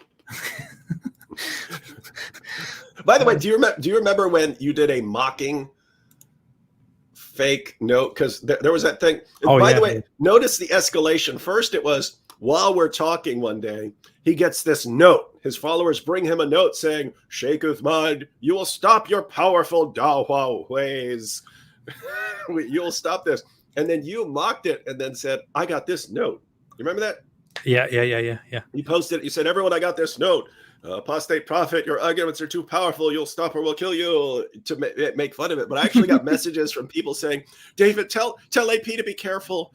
He's being threatened. It's like, how do you not notice? Oh boy. That was funny. I forgot about that. But yeah, I actually made a parody video in response of somebody giving me such a message. But isn't it like these are the champions of Dawah? These are their guys. The guy eating grapes, the guy running around pulling his shirt up. Oh, I'm so strong. The Quran says you're gonna have sex with a 5-year-old. Ah! And then the ketchup guy, they call him Sheikh Ibn Footnote because Sheikh Ibn Footnote, Sheikh Ibn Ketchup. And, and then on top of it, the cherry on top of the banana split, Andrew Tate. This is wow. That's all I can say. Yeah. Just wow, man. Where's that video? I wanted to play that quickly. Never mind, forget about it. Yeah, so that happened. And no offense, dear Honorable Sheikh Uthman, I think you are a fantastic scholar and a very honest individual and proselytizer in the name of Islam, a very big mujahid and somebody who really does a lot for the sake of Allah and himself. But yeah, I mean, things are a little bit questionable here, right? So let's come to the next super chat. Oh, wait a minute. We have a guest here. Wait a minute. My screen. Here. Hello. Hi, AP and David Wood. Hi, guys. Hi, how's it going? How you doing? I'm doing very well. First of all, I feel like I'm missing out on the festive cheer because I'm missing my Santa hat. Yeah, where's your Santa hat? I didn't get the memo, AP. I thought it was implied. There was not even like a Christmas tree scent or like a jingle. Otherwise, I definitely would have. Now I feel really you're bad. supposed to think about this before I say it. But in your defense, I didn't either. It's just when we logged on, he had that on, so my wife ran and grabbed me one. Yeah. Okay, well, at least you had one to hand, David.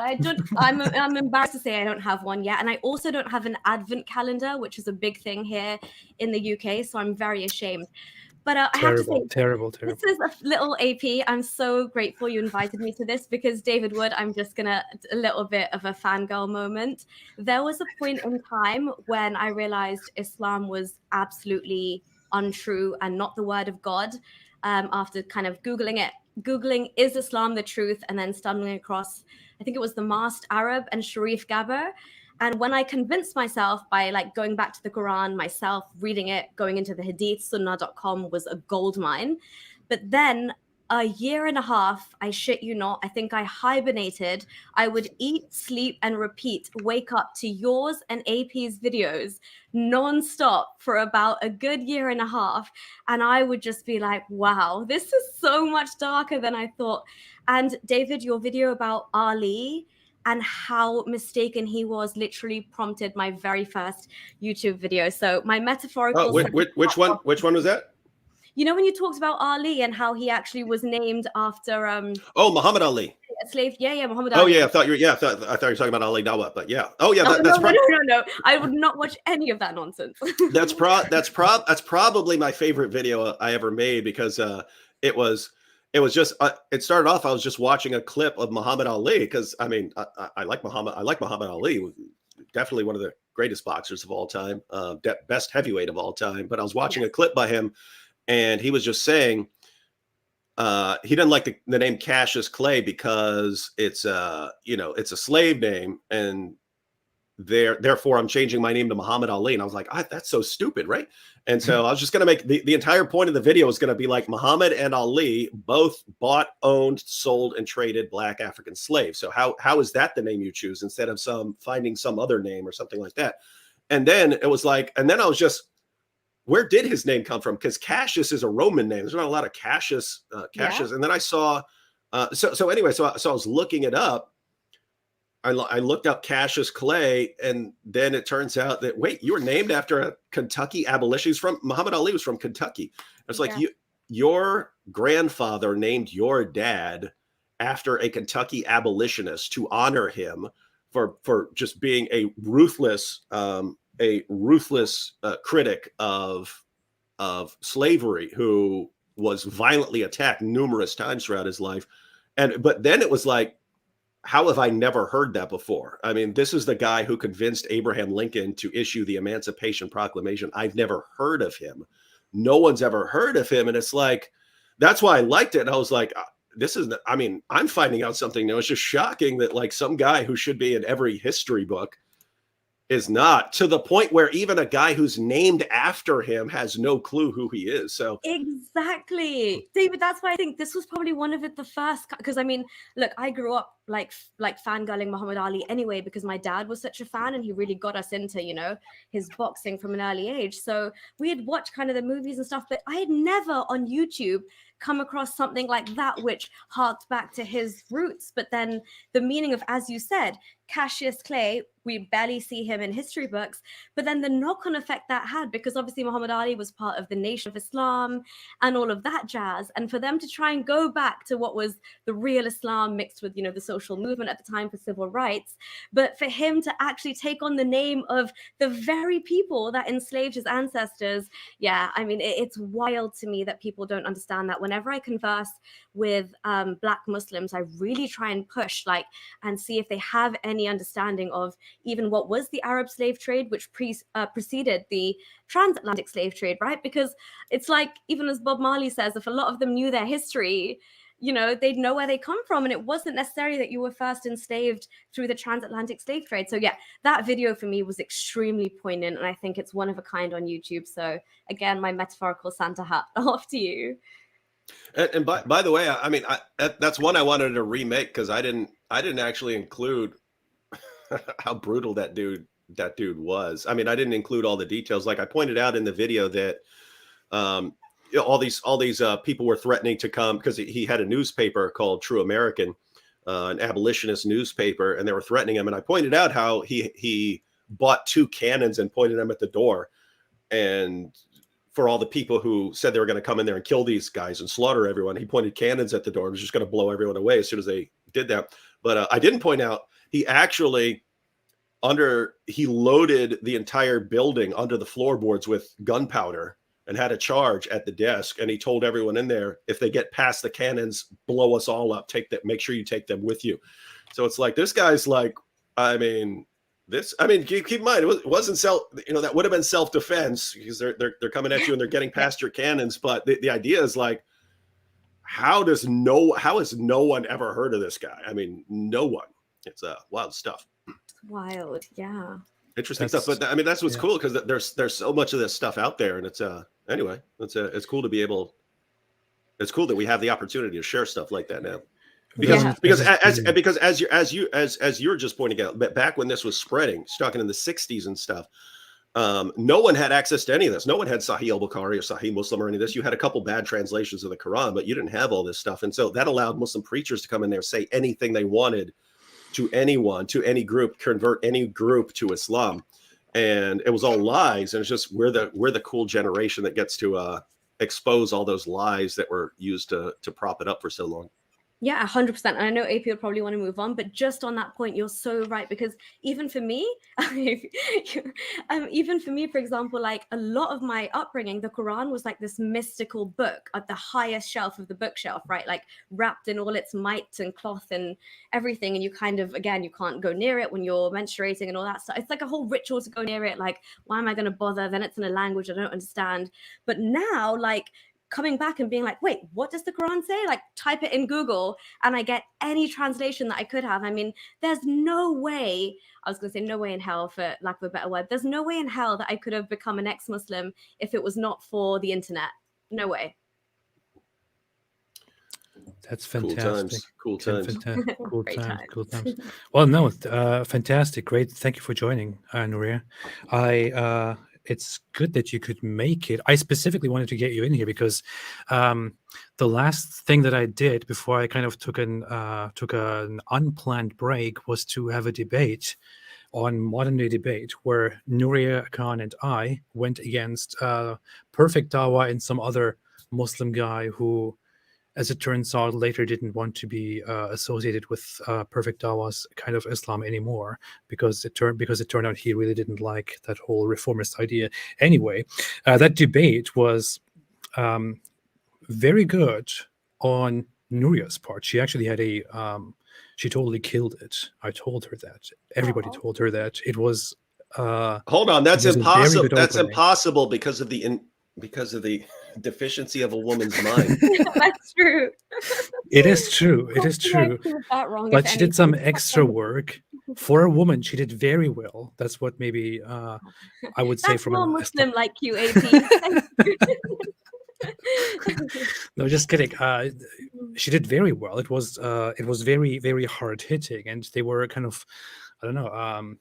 They were shocked actually that they couldn't respond. It was a very good approach, and I thought, wow. I mean, I have these debates with these people, and I have become so impatient, and I got so sick of these people that I can't bear it anymore, and I just start basically responding with anger and with just shut up, man, to these people.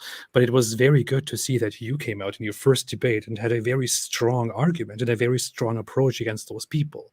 And I thought, that's fantastic. Your channel, when I am gone, when the biggest ex-Muslim channel and the hero of our society, just kidding.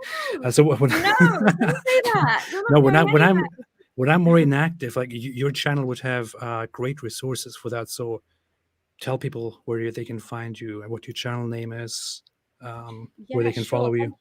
Just also to piggyback off what AP was saying, listen, from how long AP has been in this game now, and the fact that, like, again, where I'm coming from, I'm literally a year in.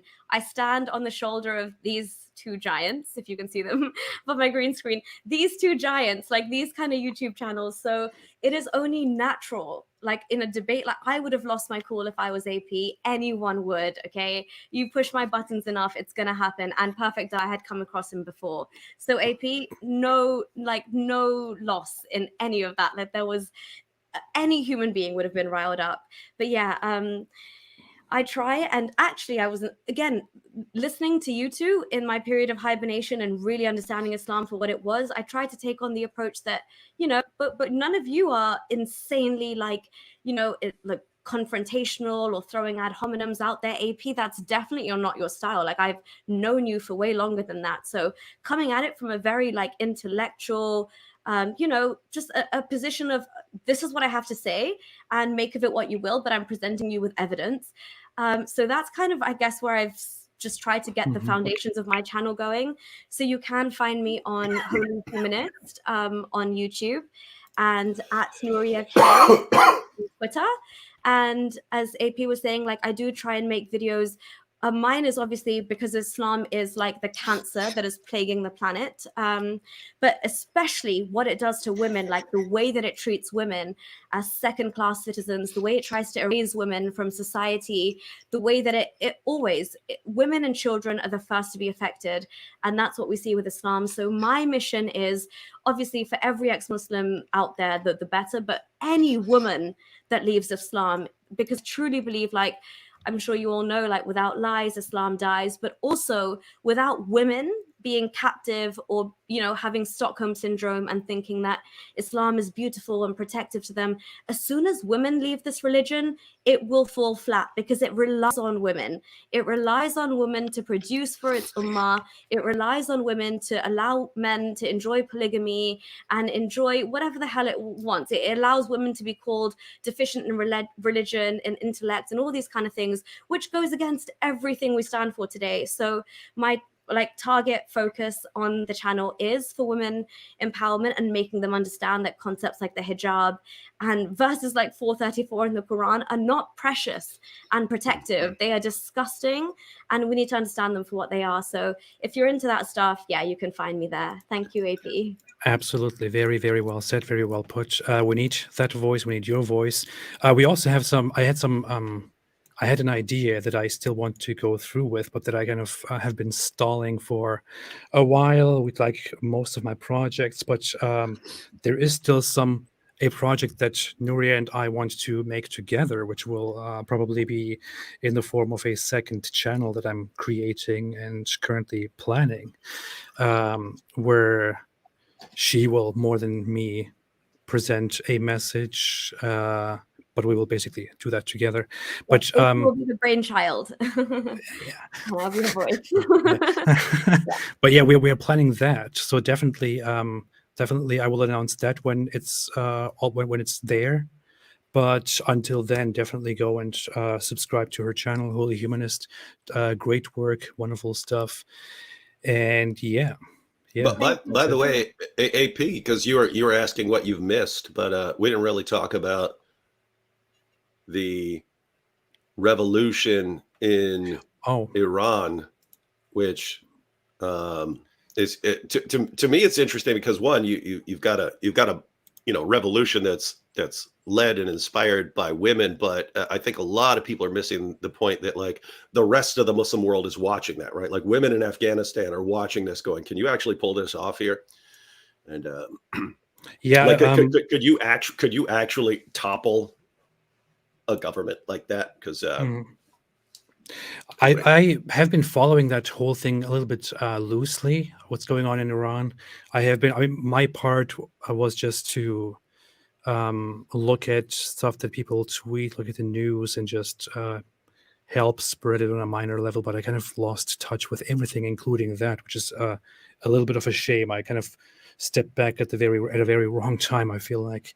But it's still ongoing, and it's still it is very significant, right? Nuriyah, it's a really rough situation because I mean, if they lose, then it's going to be a while before someone's going to try again. And if they win, that does send a message that you can have a brutal regime and actually topple it from within. So there is one nice thing that I also put on the thumbnail earlier, which was there's this one slogan going around, which has become very universal from the whole Iran protests, which is wait, now I forgot it.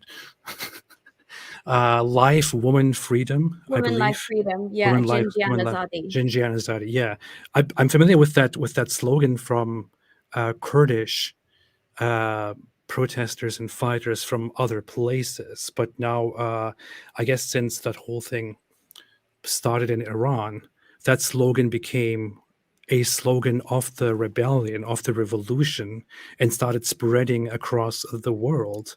And people basically identify the current rebellion in Iran with that slogan, because it all started with the oppression of women for not wearing their hijabs properly. Women started protesting. Women faced violence and anger and oppression in response. But then it wasn't just women. Men then joined, and everyone started protesting together. But since it started with women, that became kind of the face, the slogan of this movement, and it's really getting out of hand as far as I can see. And the Iranian regime is really threatened by these protests. That's what I see, but I'm kind of missing out on all of the details. I don't know if you guys want to talk about it at all. Yeah, well, just as kind of for just like a holistic view, is like what David was saying, that the rest of the world is watching for sure, because this has now become a revolutionary movement to topple the entire Islamic regime. And while you have Muslims in the West and people saying, oh, the Iranian people have become Islamophobic and trying to shut it down with things like that, they do not care anymore. They are beyond caring, because as you were saying, it started off as a reaction to Mahsa Amini's killing by the quote unquote morality police. I call them the immorality police, but yeah, killing a 22-year-old for, showing 2 strands of hair. And you saw every single age group represented out in the streets of Iran protesting, where their lives were in danger. And as you saw, the Iranian regime they were not stopping at anything. I mean, they've been jailing people left, right, and center, and we've seen like these executions and public executions.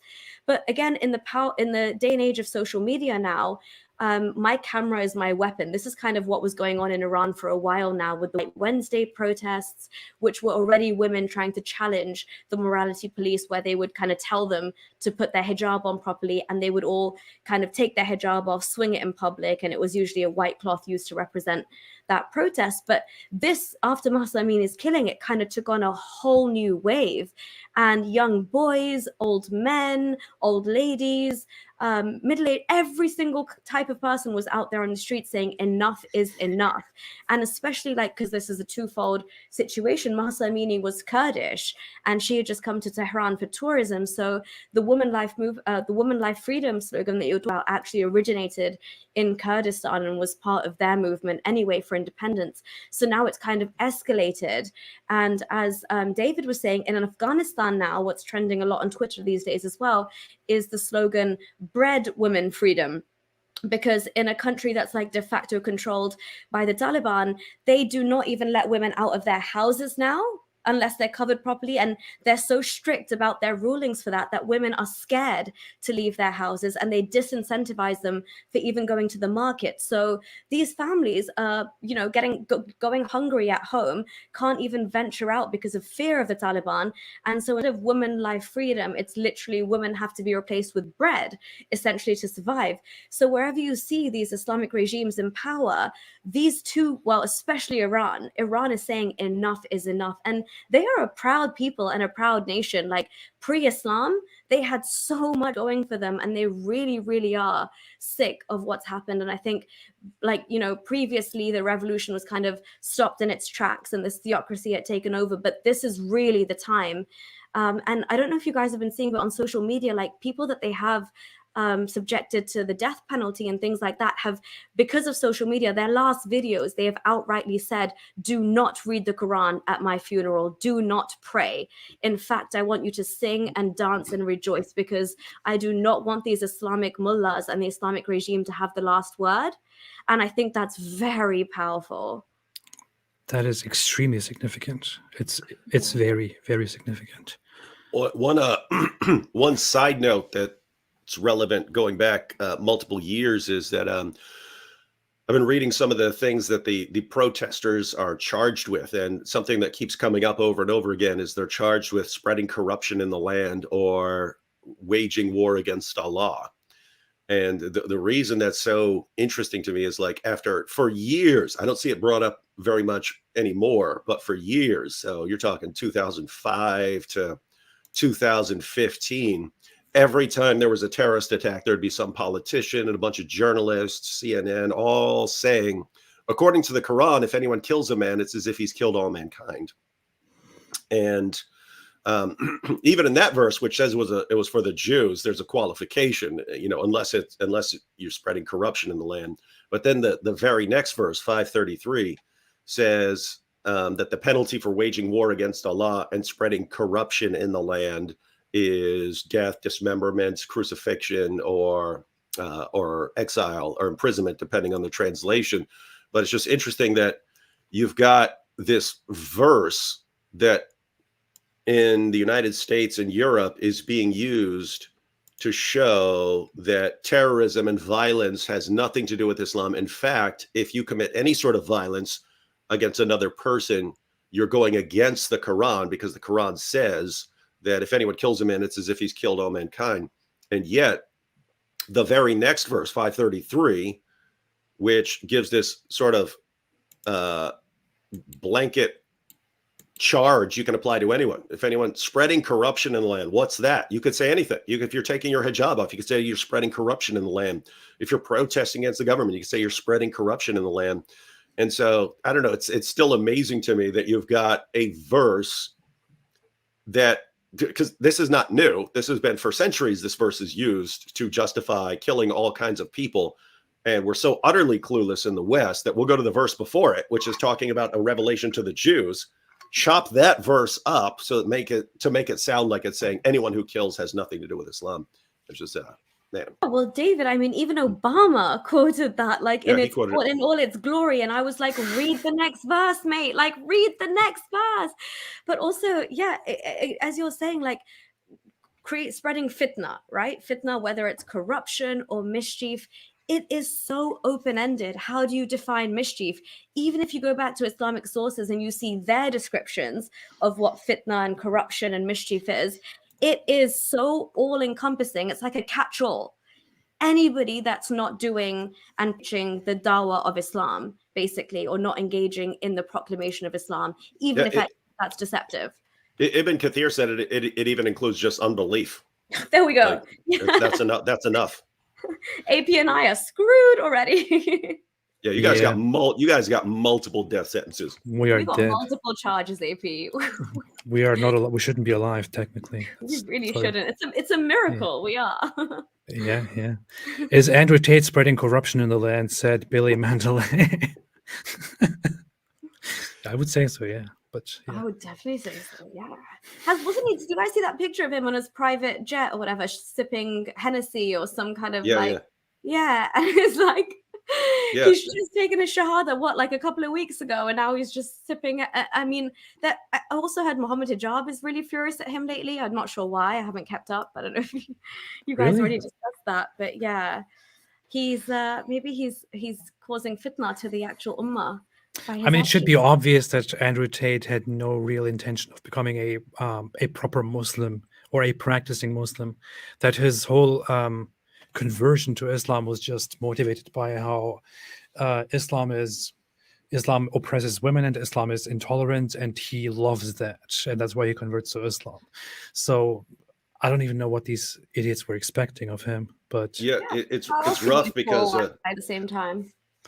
Yeah, it's rough because I mean, since these guys promoted him, it's not just an embarrassment.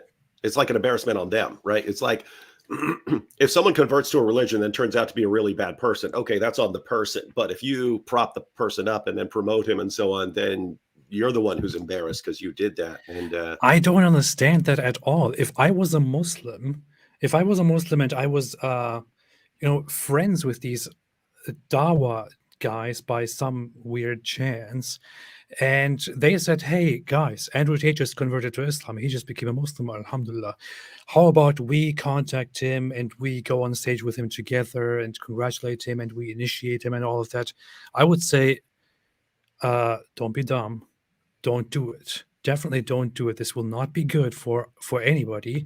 And think about the reputation of Islam first and foremost. You are probably not doing the right thing. This guy is highly problematic. He will continue to be problematic, and you will have helped him cause fitna. So don't do it. That's what I would probably say if I was a Muslim. And what do they actually do? The guy says, I am now a Muslim, and Muhammad Hijab immediately reaches out, goes on stage with him, has an interview, and proudly shows off this new Muslim Andrew Tate. I mean, are you dumb? Well, the answer is yes, but yeah. Okay, granted. Yeah. Oh gosh. It's just so ridiculous. Yeah. Let me from the. And then here's the example he's spreading. So you already pointed out the drinking on the plane and so on. I mean, really, it's like every day it's pictures of him like sitting here smoking a cigar. It's like, who sits around having someone record him constantly? Right? Like narcissist. That's it, bro. Yeah. But check this out. He said, Genghis Khan had endless woman. And notice this is the guy who condemns education. He can. How do you know that?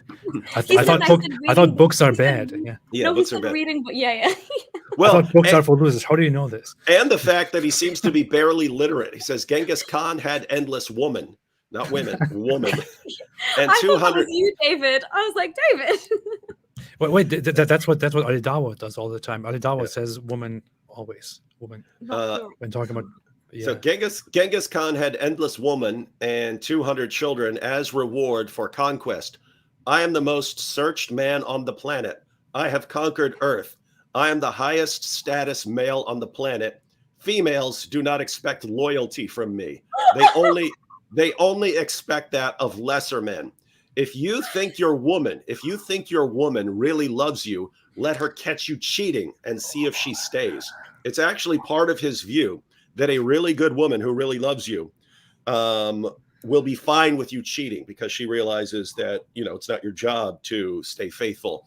And I've seen him surrounded by women where he's explaining that to them. He's saying, hey, if you're a really wealthy guy, if you're a top G type, you have your pick of women.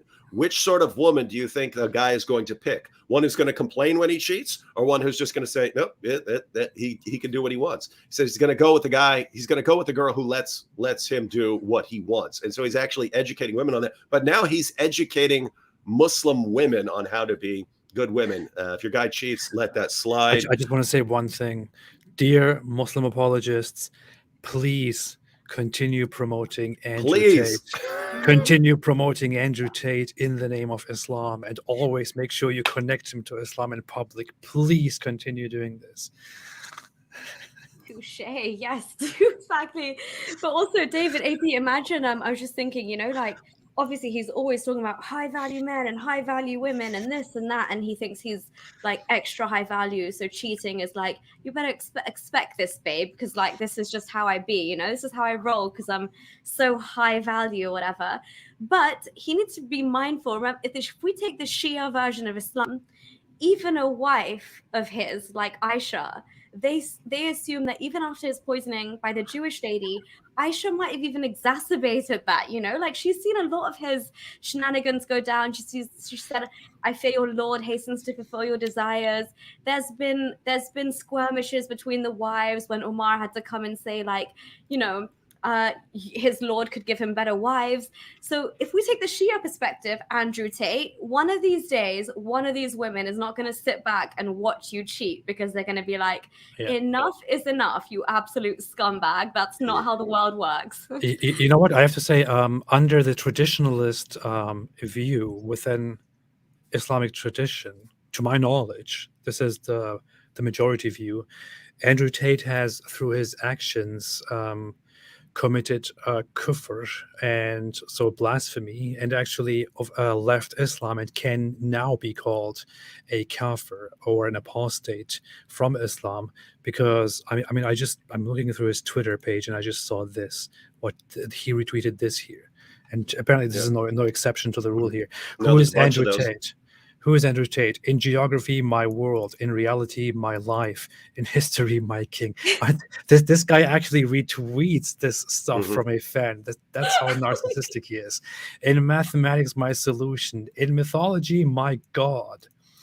In astronomy, my universe. If I'm blind, he's light. If I'm hungry, he's food. If I'm sick, he's medicine. For me, he's everything. I mean, first off, whoever tweeted this, how ridiculously messed up can you possibly be to actually do this? But secondly, forget about that. I know the answer to that. And Andrew Tate retweets this. He's so flattered by this. He actually retweets this stuff. AP, doesn't he sound like Allah? Yeah, very much. Trying to want to sound like Allah. Very, very much. I mean, this is how you could possibly describe Allah within Islam. This is what Allah is to me. But and he's like, he actually endorses somebody calling him my God. And from my Western worldview, there are other ones where people call him Lord and Savior and stuff, and he retweets those too. I mean, from my Western perspective, you could still take this as just language, but Islam is not like Western worldview. In Islam, if you repeat something like this or endorse something like this, then you are actually committing blasphemy. You are engaging in blasphemy. You're doing what the Pharaoh did according to the Quran and declaring yourself God besides Allah, and thereby you have become a blasphemer and a non-Muslim. AP, you're right. Like literally, the line that you've highlighted, that is him equating himself to God, i.e., it's shirk, because he's associating other gods with God. So yeah, you're right.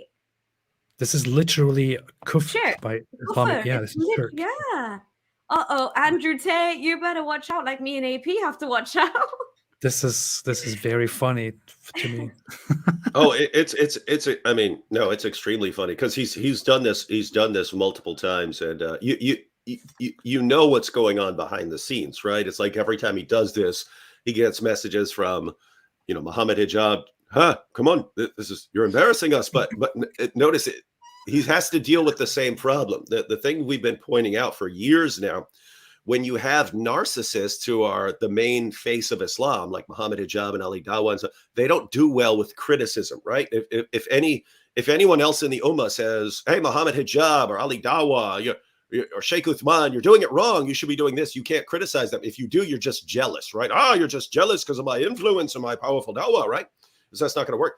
But how are you going to tell the top G, who's got a massive God complex, that he's wrong? I mean, who Muhammad Hijab's gonna tell him? Where's Muhammad Hijab's Bugatti? Huh? You know what I mean?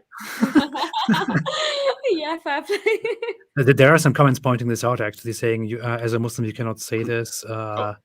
Somebody's directly tweeting, then the Pharaoh summoned his people and called out, saying, "I am your Lord, the Most High." So Allah overtook him, making him an example in this life and the next.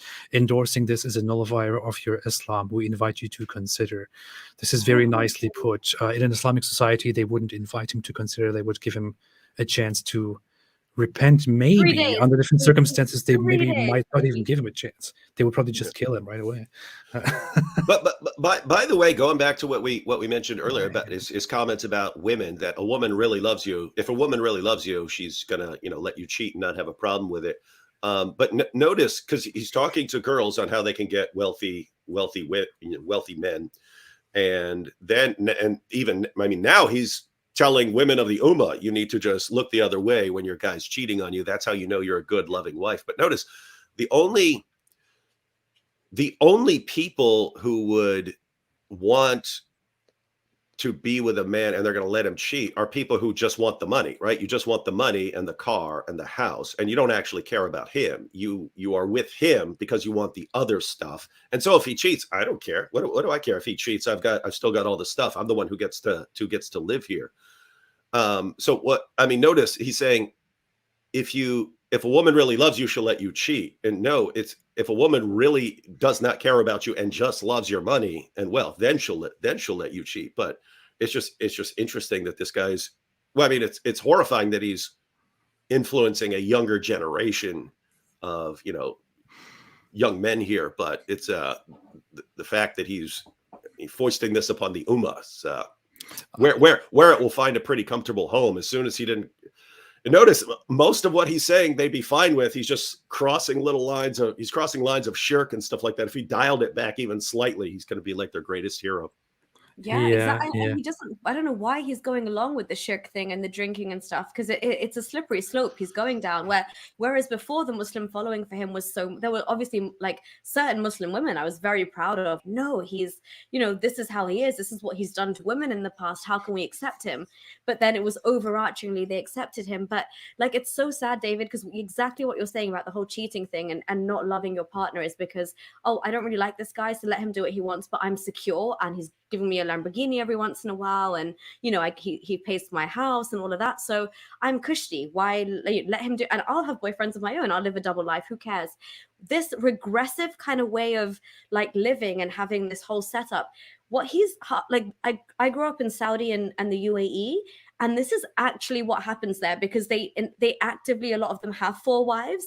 So if you go to Saudi, you'll see a lot of villas that have 4 identical parts to them, and there's those 4 wives, and because Islam says if you can't treat them all equally, don't have 4. So these rich Saudi men make the exact same villa complex times 4, and they keep their 4 wives there.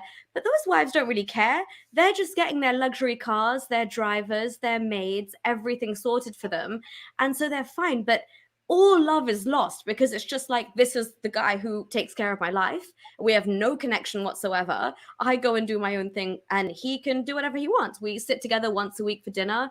That's the formality. And then he pays for everything. And Andrew Tate in this day and age is getting these young guys to start thinking as backwards as that now. It's just so sad to see. Yeah, I want to make a video titled Andrew Tate, the Perfect Muslim. And like perfect in the sense that, you know, you were talking about Muhammad earlier and his relationships, but I mean, just think about something like, so Muhammad could have multiple wives and get away with that because of, you know, revelations, and even sex slaves. But for some reason, what Hafsa regarded as cheating was having sex with a slave girl in her bed. That's what that was too much. You've crossed the line. So if you want to have sex with your slave girl, that's on you. If you want to have sex with one of your other wives, that's fine. But if you want, I mean, don't do it in my bed. Don't have sex with your slave girl in my bed while I'm out running errands. So she catches him, and then they all flip out about that. But notice they're regarding that as cheating, and then Allah comes in to rescue Muhammad and condemn the wives for not being good wives. But I mean, notice the parallel. It's, I get to do what I want. You shut up about it. And so, I mean, he's really following the pattern. Because I mean, think about it. The real pattern of Muhammad is, if you're on top, you get to do whatever you want, and everyone else needs to shut up. But that's like, wait, if you're the top G, you know, who are you gonna? You're the top G. How's anyone else gonna tell? He constantly refers to everyone else as lesser men and inferior men and stuff like that. So I don't know how's anyone gonna tell this guy what to do? I remember Ali Dawah made a video a while ago before Andrew Tate converted to Islam, in which he kept calling him a low value man and no value man and something like that. And I actually watched that video, and that was the first time in my life that I sat down and I thought, wow, good job, Ali Dawah, you know, well done. And but I wonder how his views changed now that Andrew Tate is a Muslim. Like, did he change now? Does he like Andrew Tate now, or does he now think he's a high value man because he's now a Muslim, and you know, Muslims are high value men and all of that? I'm curious. You high value AP, like you've gone and done Hajj and you kissed the black stone and your sins have been cleansed and you're a newborn baby. That's high value. Yeah. That's high value shit. Now you can commit all the shirk you want. Yeah. Let's go to Hajj again next year and you'll be fine. Yeah. Still talk about babes and call people all kinds of names and still say you are God, but at least you can go to Hajj. Maybe that makes sense. How about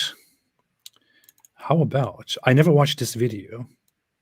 Do you guys think it would be cool to, David, do you have any time? You don't have time probably, right? I have to be going soon, maybe 10 or 15 minutes. Yep, my wife has to go to bed. I have to go watch some kids. And by the way, my voice isn't holding up very well, and I'm constantly trying not to go into a coughing fit. So it'd be a good time to wrap up here in a few. Yeah, okay. Yeah, I probably have to go too, but I just really wanted to watch this video where Andrew Tate explains why he became a Muslim, but I can do that separately. Nobody cares. I didn't watch that whole video, but I was really curious if he actually gives a proper reason why he converted, or if it's all just Western society bad, Islam good, and therefore Islam.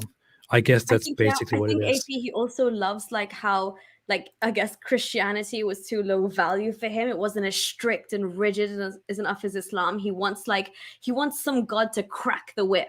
And Allah cracked the whip for him a lot more than any other religion, I guess. But yeah, enjoy that video when you watch it. It's very nice, very convenient that Andrew Tate wants to. Andrew Tate has expectations from how the Almighty God should be, and then picks his religion based on the one God that fits his expectations of a high value God, who is Allah, who is also basically like Andrew Tate. That's very convenient, very nice. How convenient that he picks the religion with sex slavery. Of How course. very convenient. Oh, of course. He would love that. I don't know if you saw the tweet that we pulled up earlier of him saying wait, I have to put that up again now. I don't know if you've seen that part of our conversation here. Oh no, I No, I don't must have have it missed here. it. Sorry, but I can rewatch it anyway if it's long to pull up. No, it was something about how men who don't have 10 children and don't have 4 wives are pussy bitches or something like that. God. What is wrong with this? And then there was a Muslim woman there agreeing with him. Yeah. Oh my. Okay, yeah, you guys, listen, I just want to say before we wrap up, if this is bad, right, what we're talking about, but today I just witnessed a video on YouTube after my Andrew Tate post on Twitter, because I've kept quiet about this. I don't even want to talk about him. I don't want to give him the time of day, nor his conversion. But then I was like, let me say my piece, and I posted one post about him. And somebody commented underneath with a video, and I think it was like a podcast out of India or Pakistan, one of those two countries.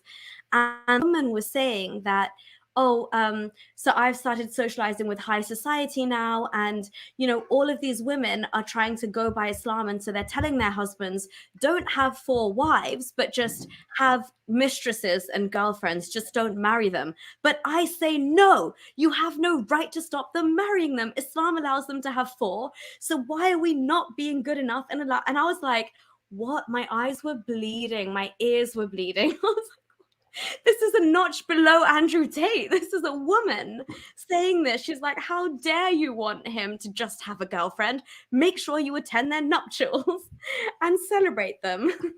And then like AP was pointing out, this is the sort of guy who would like sex slaves, because that's how he wants to treat them. But I mean, just imagine, there's a guy who had to flee because he's being investigated for sex trafficking charges and for holding women captive and stuff like that.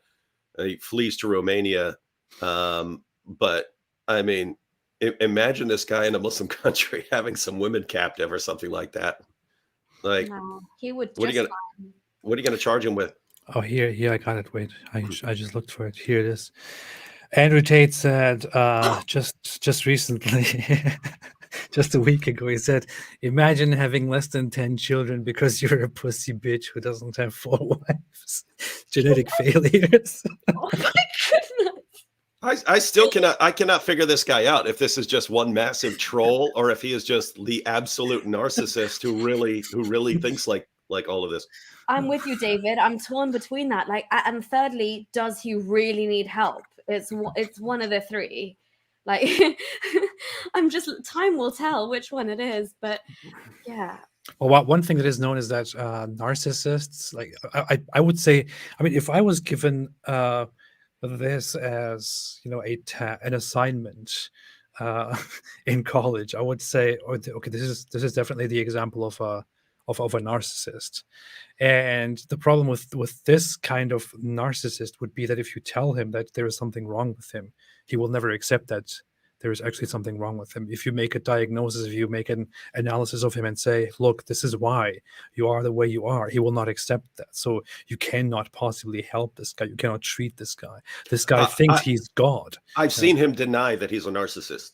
He said his dad was a narcissist, but not him. But by the way, AP, scroll down to that Samira's comment right there. Oh yeah. Tate's absolutely right.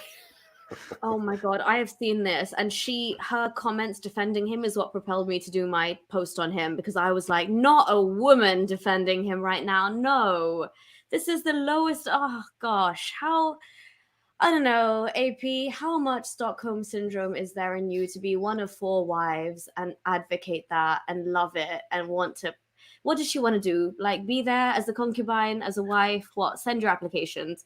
I'm sure. I think he actually responded to one of her tweets and he commented saying wifey. Oh, I saw that. Yeah, I saw that. Yeah. This is the representative of Islam nowadays. Somebody said, since you want to talk about genetic failures, and then posted about cousin marriage in Arab countries. But yeah. Sounds like something you'd do, AP. I don't know. I just want to look at him and think there's something really wrong with him. I wouldn't necessarily go to that. But yeah, really, really weird stuff going on. But as I leaned back and looked at the whole scene, at all the news here, I thought Andrew Tate, Kanye West, something is really, really wrong with this year. I don't know.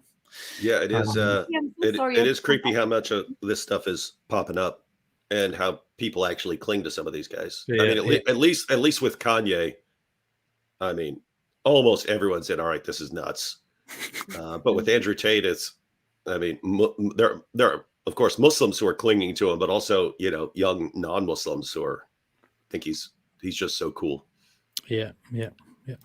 But I think it is actually good that his account is now available on Twitter, that he's not censored, because I think now that he's visible out there and shares all this extremely idiotic line of thinking and all of these repulsive ideas here, people will just openly see what this is, and there will no longer be a hype about this forbidden guy. And I think that would help with the whole Andrew Tate mystery and amazement to slowly go away, I would say. I don't know, people are stupid. Sam Miles said, glad to see you both back on the airwaves. Gotta go taking care of a set of nieces and nephews, triplets and twins, and my other sister's pet dog. Thank you so much, Sam Miles. Thank you for always being here, and have fun with that. Omega, does anybody want to go, by the way? You can. You're just going to be going through super chats? I have a few super chats here. 1, 2, 3, 4, 5, 6, 7, 8, 9, 10. I'll give you 5 minutes, then I'm leaving. Okay. I'm gonna... with David. Okay. I'll be through them very quickly. Omega Rasetsu said, let's admit the German solution is to try the same thing repeatedly while negatively bemoaning the previous iteration, German world order and Marxism. That's why I never trust Germans, man. This was about our whole discussion about Germany censoring things.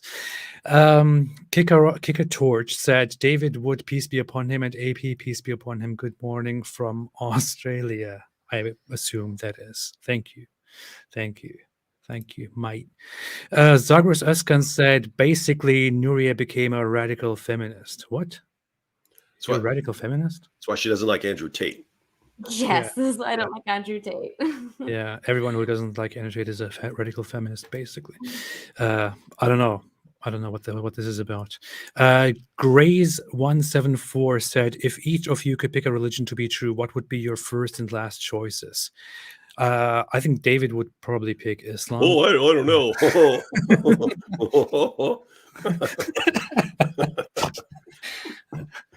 Yeah. David, what would you pick? I'm really curious right now. I don't know. Hard call, man. Yeah. You have to think about that. I'll give you some time to think about it. Each religion to be true. That's a very weird question. You would have to be convinced that it is true in order to then declare that it is true. So to present this hypothetical and to think about which religion you would pick as true, you would have to put yourself in the position where you are convinced that religion is true. I don't know. I don't understand. This doesn't really. AP, you don't have to tip around. You don't have to tiptoe around the issue just because D Wood's here. Come on. Yeah, no, I don't know. I don't think there is a proper answer to this question, honestly. Nuriyah, what do you say? No, I agree with you. You'd have to assume. You'd have to presuppose that it was true. Yeah. But I mean, I'm not well versed in the ones that I would like to think I'd maybe explore more if I had the time and energy. Maybe Buddhism, I guess, animism, something where I see God in everything, or something very, something that doesn't demand my time and energy, like the opposite of Islam. Yeah, something. Yeah, I would think maybe Andrew Tateism, but I don't know. Ooh, AP. See, you are a top GAP. He is a top G. I looked at some of these tweets and I really got affected, man. I don't know, something is happening. Angel ASMR said, is David Wood still a Christian? More Prophet Tales episodes. Thank you, guys. I didn't convert to the Mohammedist cult thanks to y'all. Heart. David, you're no longer a Christian, right? As far as I know. No, I'm still a Christian. Oh, yeah, okay. So that's still happening, and more Prophet Tales episode. Yeah, I'm back. I'm getting back. I'm gonna work on creativity. How long? How long does it? That seems like some time-consuming work. What do Prophet Tales. it is? I mean, I do episodes of Muhammad's Boom Boom Room, and it takes forever because there's writing the script, and then there's traveling because none of us live in the same area. So then there's traveling and stuff like that. Then there's the setting up and recording and getting into costume. And then even after that, there's the editing because we'll record hours of footage doing our lines different ways and stuff and then compile it and stuff like that. So it actually takes a lot of stuff for one episode. But I'm guessing that with Prophet Tales, you don't have to travel much, but animation seems like a nightmare. Yeah. Well, it is. I mostly do the whole thing. I mean, we only did one episode. We only finished one episode so far. You didn't do the whole thing. You don't do animation. No, I don't do it. Oh, okay. We're working on other stuff, on more episodes. But what's happening is just I have the idea of the topic. I kind of write a script, think of the characters. I thought about the music, but it was Sultan, who is the animator, who actually sang the intro song for me, and he did it brilliantly. And he also does half of the voices, the best ones actually. He does the animation, his style. I mean, he has a YouTube channel, and he had great videos in the past. But I like how he does the voice. I like how he does the voices for like there are accents like Richard Dawkins, like British accents like Richard Dawkins that make you sound smart, right? And if you're talking like this, you automatically sound intelligent or whatever you're saying. But there are other accents. I don't know what the areas are, but there are other accents where the accent sounds like an idiot. So I guess the parallel would be like in the United States, like some like just total redneck hillbilly or something like that version. But he'll do like Muhammad with that kind of kind of accent. Yeah. No, I love it. I love the whole accent thing that he has going on. But I contacted him because I had this idea of creating a cartoon based on hadiths. I thought it would be hilarious. I contacted him and he was like, "Hey, that's amazing. I want to do it right away." So that was very good. We took a break because of me, but we're going to get back to that and make more episodes. And it will be good. We will feature some Muslim apologists who have agreed to come and do the voices for their own characters. But by the way, Nuriyah, you live over there. Where is that from? That them talk like this because we've got to go. Like, where is that? It's what we call like roadman accent here. It's kind of like just a bit more Cockney slang. It's kind of like it's called roadman, so it's less the Queen's English and more. It's got a lot of Jamaican patois integrated into it. I don't know if you've watched Ali G ever. Oh yeah. Yeah. So it's a lot of that kind of hype. Isn't that what they call? What is that word? There was this word that some people use for. Cockney? No, there was some word that people use for people in the London area that speak a more broken English with, I don't know. There was a word I'm trying to remember, but not wasteman, right? No, Okay. no. But you've got people like Russell Brand has I'm not saying he's an idiot. His voice sounds like an idiot, right? Oh yeah, that's a Cockney accent. He's very East okay, London. that's what that is. All right, okay. Yeah. I thought his accent sounds good. I thought it sounded good. Yeah, but yes, no, that's definitely in the works. Christian Gunnut said, a Zakir Naik trading card would be rad. This whole idea with trading cards after Trump is just fantastic. We got to make Dawah trading cards. That'd be awesome. Yeah, definitely. I want to make Muhammad trading cards. Oh, Muhammad cartoon trading cards. Ooh. Tanky said, great to see you back, legend. Oh, that was before Nuriyah joined. That's why there are only two legends. Oh, AP, humble me. Yeah, no, I'm just saying it just to make you feel better.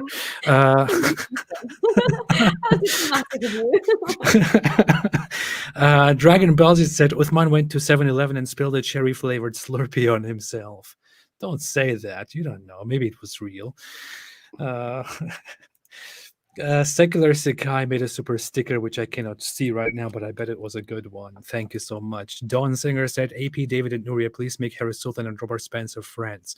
I guess there's a fight going on between them. And they don't get along, which is weird because I like both of them. Yeah, I don't know what happened. I guess there's this whole thing going on right now where Robert Spencer says you're acting like a Muslim or like an Islamist, and he says you're acting like a typical bigot or racist or something, and they just at each other's throats. Or I also think it's like, I haven't followed it, but just some of their little interactions. I think it's like I think Harris Sultan has a problem with Hinduism as well, and Robert doesn't really care, and so I think that's it as well. I think maybe Harris thinks Robert's being a bit sympathetic towards certain elements of Hinduism, whereas he should call it out. And but Don, I don't think we're going to be able to do anything about that. I don't care. They're two adults, and they've just got to hash it out themselves, really. Fight it out. Have a good old duel, and the one who survives. I like that, AP. Yeah, fantastic, right? Andrew Kroll said, "Always a pleasure to hear your words, Nuriyah and AP." Not David Wood, obviously. That was when David wasn't here. Thanks for being public leaders for non-believers. Thank you. I appreciate it. Also, this is about non-believers. That's why they don't count you. That's why. Thank you, Andy. P.S. Get rid of David Wood. No problem. Immediately. It will happen. Just wait for it. Amateur Ant said, I'm not a Muslim and never will be, but Andrew Tate knows how to troll and he's great at it. Muslims, atheists, and Christians just got trolled hard, and I am LMFAO right now. You know, trolling is funny, and I find very offensive trolling quite funny too. And I giggle and laugh to myself reading the most offensive, brutal stuff on the internet that people find completely unacceptable. The issue is, I don't think that with Andrew Tate, this is just limited to trolling. He's just genuinely a piece of crap, and he is just genuinely out there spreading all kinds of disgusting ideas. Yeah, it seems like a mixture. It seems like like he clearly says stuff that is designed to stir up a lot of controversy, which is why in some instances you have to be kind of reluctant to respond. If he's trying to generate a response and get everyone arguing, you kind of don't want to respond. But with him, it's kind of a mixture with the narcissism and some of this stuff he actually believes, and then the conversion to Islam. But yeah, if it weren't for converting to Islam and actually going out and hanging out with all these guys and doing interview with all the Dawah guys, if it weren't for that, like understanding, hey, you're gonna be a target for the rest of your life. If it weren't for that, then I mean, he could come out next week and said, I was just joking about everything, and it wouldn't surprise me. But with that, it's like, man, if you're joking, you're taking this joke. This would be like Andy Kaufman died a long time ago, but he was so epic at messing with people. Like, there are people today who think he's just joking and he's just playing a big prank and never died, because he was known for that. But like, I mean, you know, that would, if Tate is like converting and then spends years as a Muslim, then comes out, oh, by the way, I was joking. That'd be like some Andy Kaufman level stuff there. It would be so satisfying to me if Andrew Tate actually came out after a while and started bashing Islam. Yeah. Oh, like if he came out and said, I just wanted to show how dumb these Dawah guys are, that they'd agree with me no matter what. To me, I would still, I would probably go out and I would probably make a reaction to that then and laugh about how dumb these Islamic apologetics are. I don't want to say Islamic apologists, because not all of them, but most, while also addressing how you could never trust these scumbag like Andrew Tate. You know, I will not like the Muslim apologists then embrace Andrew Tate because he did something that is, funny and hurtful to Islam. No, the guy is a scumbag and he will stay a scumbag. Just him changing his allegiances doesn't change that at all. And if Muslims understood that, and didn't fall for the shape-shifting, good word, then they would probably not be dumb enough to promote such a person. Yeah. Shiv said, finally, I caught Noor live. Oh, hi, Shiv. Yeah, it's been a long time. Sorry, Shiv's one of the regulars on my channel usually. I thought he was referring to me as Noor because of the light that I'm radiating, which Noor's that is brilliant. That is freaking brilliant. The light of Allah that you are radiating, you know? Yes, It always was. Of course, I'm not Andrew Tate, only he is like Allah in radiating light to the world. What's funny is he could actually tweet that. Right? I am the Noor. But AP, on that note, if it's okay, I will leave you because it's about to be 4 a.m. here. So I just wanted to come say hi and thank you so much for the invite today. This was really fun. Of course. And I feel really, really happy to have you here and hope to see you back again here just for casual conversations like this. Yeah, and it's funny. It's funny because AP has you up all night for his live stream when he talks about Andrew Tate being a narcissist. No, to be fair, he was very mindful of the time, and I still said I'll try my best. But okay. I'm basically Andrew Tate. Yeah. No, I'm not going to let this happen. Zagros, I stand by AP. He is not a misogynist. Andrew Tate is. But no, David, it was such a pleasure chatting to you as well live. Honestly, I'm sitting with two of my heroes today. So thank you both, and good night from the UK. Thank you. Good night, Nuriyah. See you again. Good night, UK. Bye, guys. Alrighty. Who else? Colt Over said, AP, he is asking which religion would you want to be true. Oh, really? Is that what the question was about? I don't know. That's a weird question too. I think I would go for a few of those. It would be either some form of Buddhism or Taoism, or it would be Christianity. That's what I would say. And you're right on one of the three. I'm only saying Christianity to make people happy here. Otherwise, no. I'm just kidding. That's really what I think. Shiv said that animation was unbelievable. I know that the guy is doing great work. Saitan, I could never do that. So. We need to get famous enough to where we have our own team of like animators at all times. We just yell our ideas at them and they make it happen. Yep, exactly. How much more? I'm just stalling right now to make David. He's just trying to destroy my life and marriage. Yeah. Matthew Noyes said, let's see some AP or David Wood destroys video clips. Wow, yeah, definitely. See some more. How about AP destroys David Wood video clips? AP destroys Andrew Tate. Yeah. By being more misogynistic. Yeah, AP humiliates Andrew Tate by being even tougher and even more high value. Hey, I told you in a text message after Andrew Tate said, that what impresses him about Islam is that if you walk down the street with a Muhammad is gay shirt, you'd be dead by the time you got to the end of the street. And I was like, crap, now I have to do this, don't I? You just put this forward as an argument. It's the same thing like when I made a video, will a cat walk in the Quran? I have no interest in seeing if a cat will walk in the Quran. Muslims were using this as evidence. A cat will not walk in the Quran. This is the proof. And so I went and put a Quran in front of a cat. Cat walked all over it. Right. So I make a video and then they went, oh, I can't believe it. It's like, you guys did. You guys made the test. Well, guess what? Andrew Tate made the test. You'd be dead before you got to the end of the street. All right. Now I have to, not me, guys. Not me. It's the Andrew Tate challenge. So we got to make Muhammad was gay shirts with on the back and the Andrew Tate challenge. And then people can make videos of themselves walking to the end of the street. That'll be nice. Cool. And then we'll be responsible for the deaths of multiple people around the world. Oh, yeah. That would suck. A bunch of people actually got killed. That's a risk I'm willing to take, AP. Yeah. This challenge proves that Andrew Tate was right about Islam. Islam is true. So many people died to prove this. Yeah, amazing.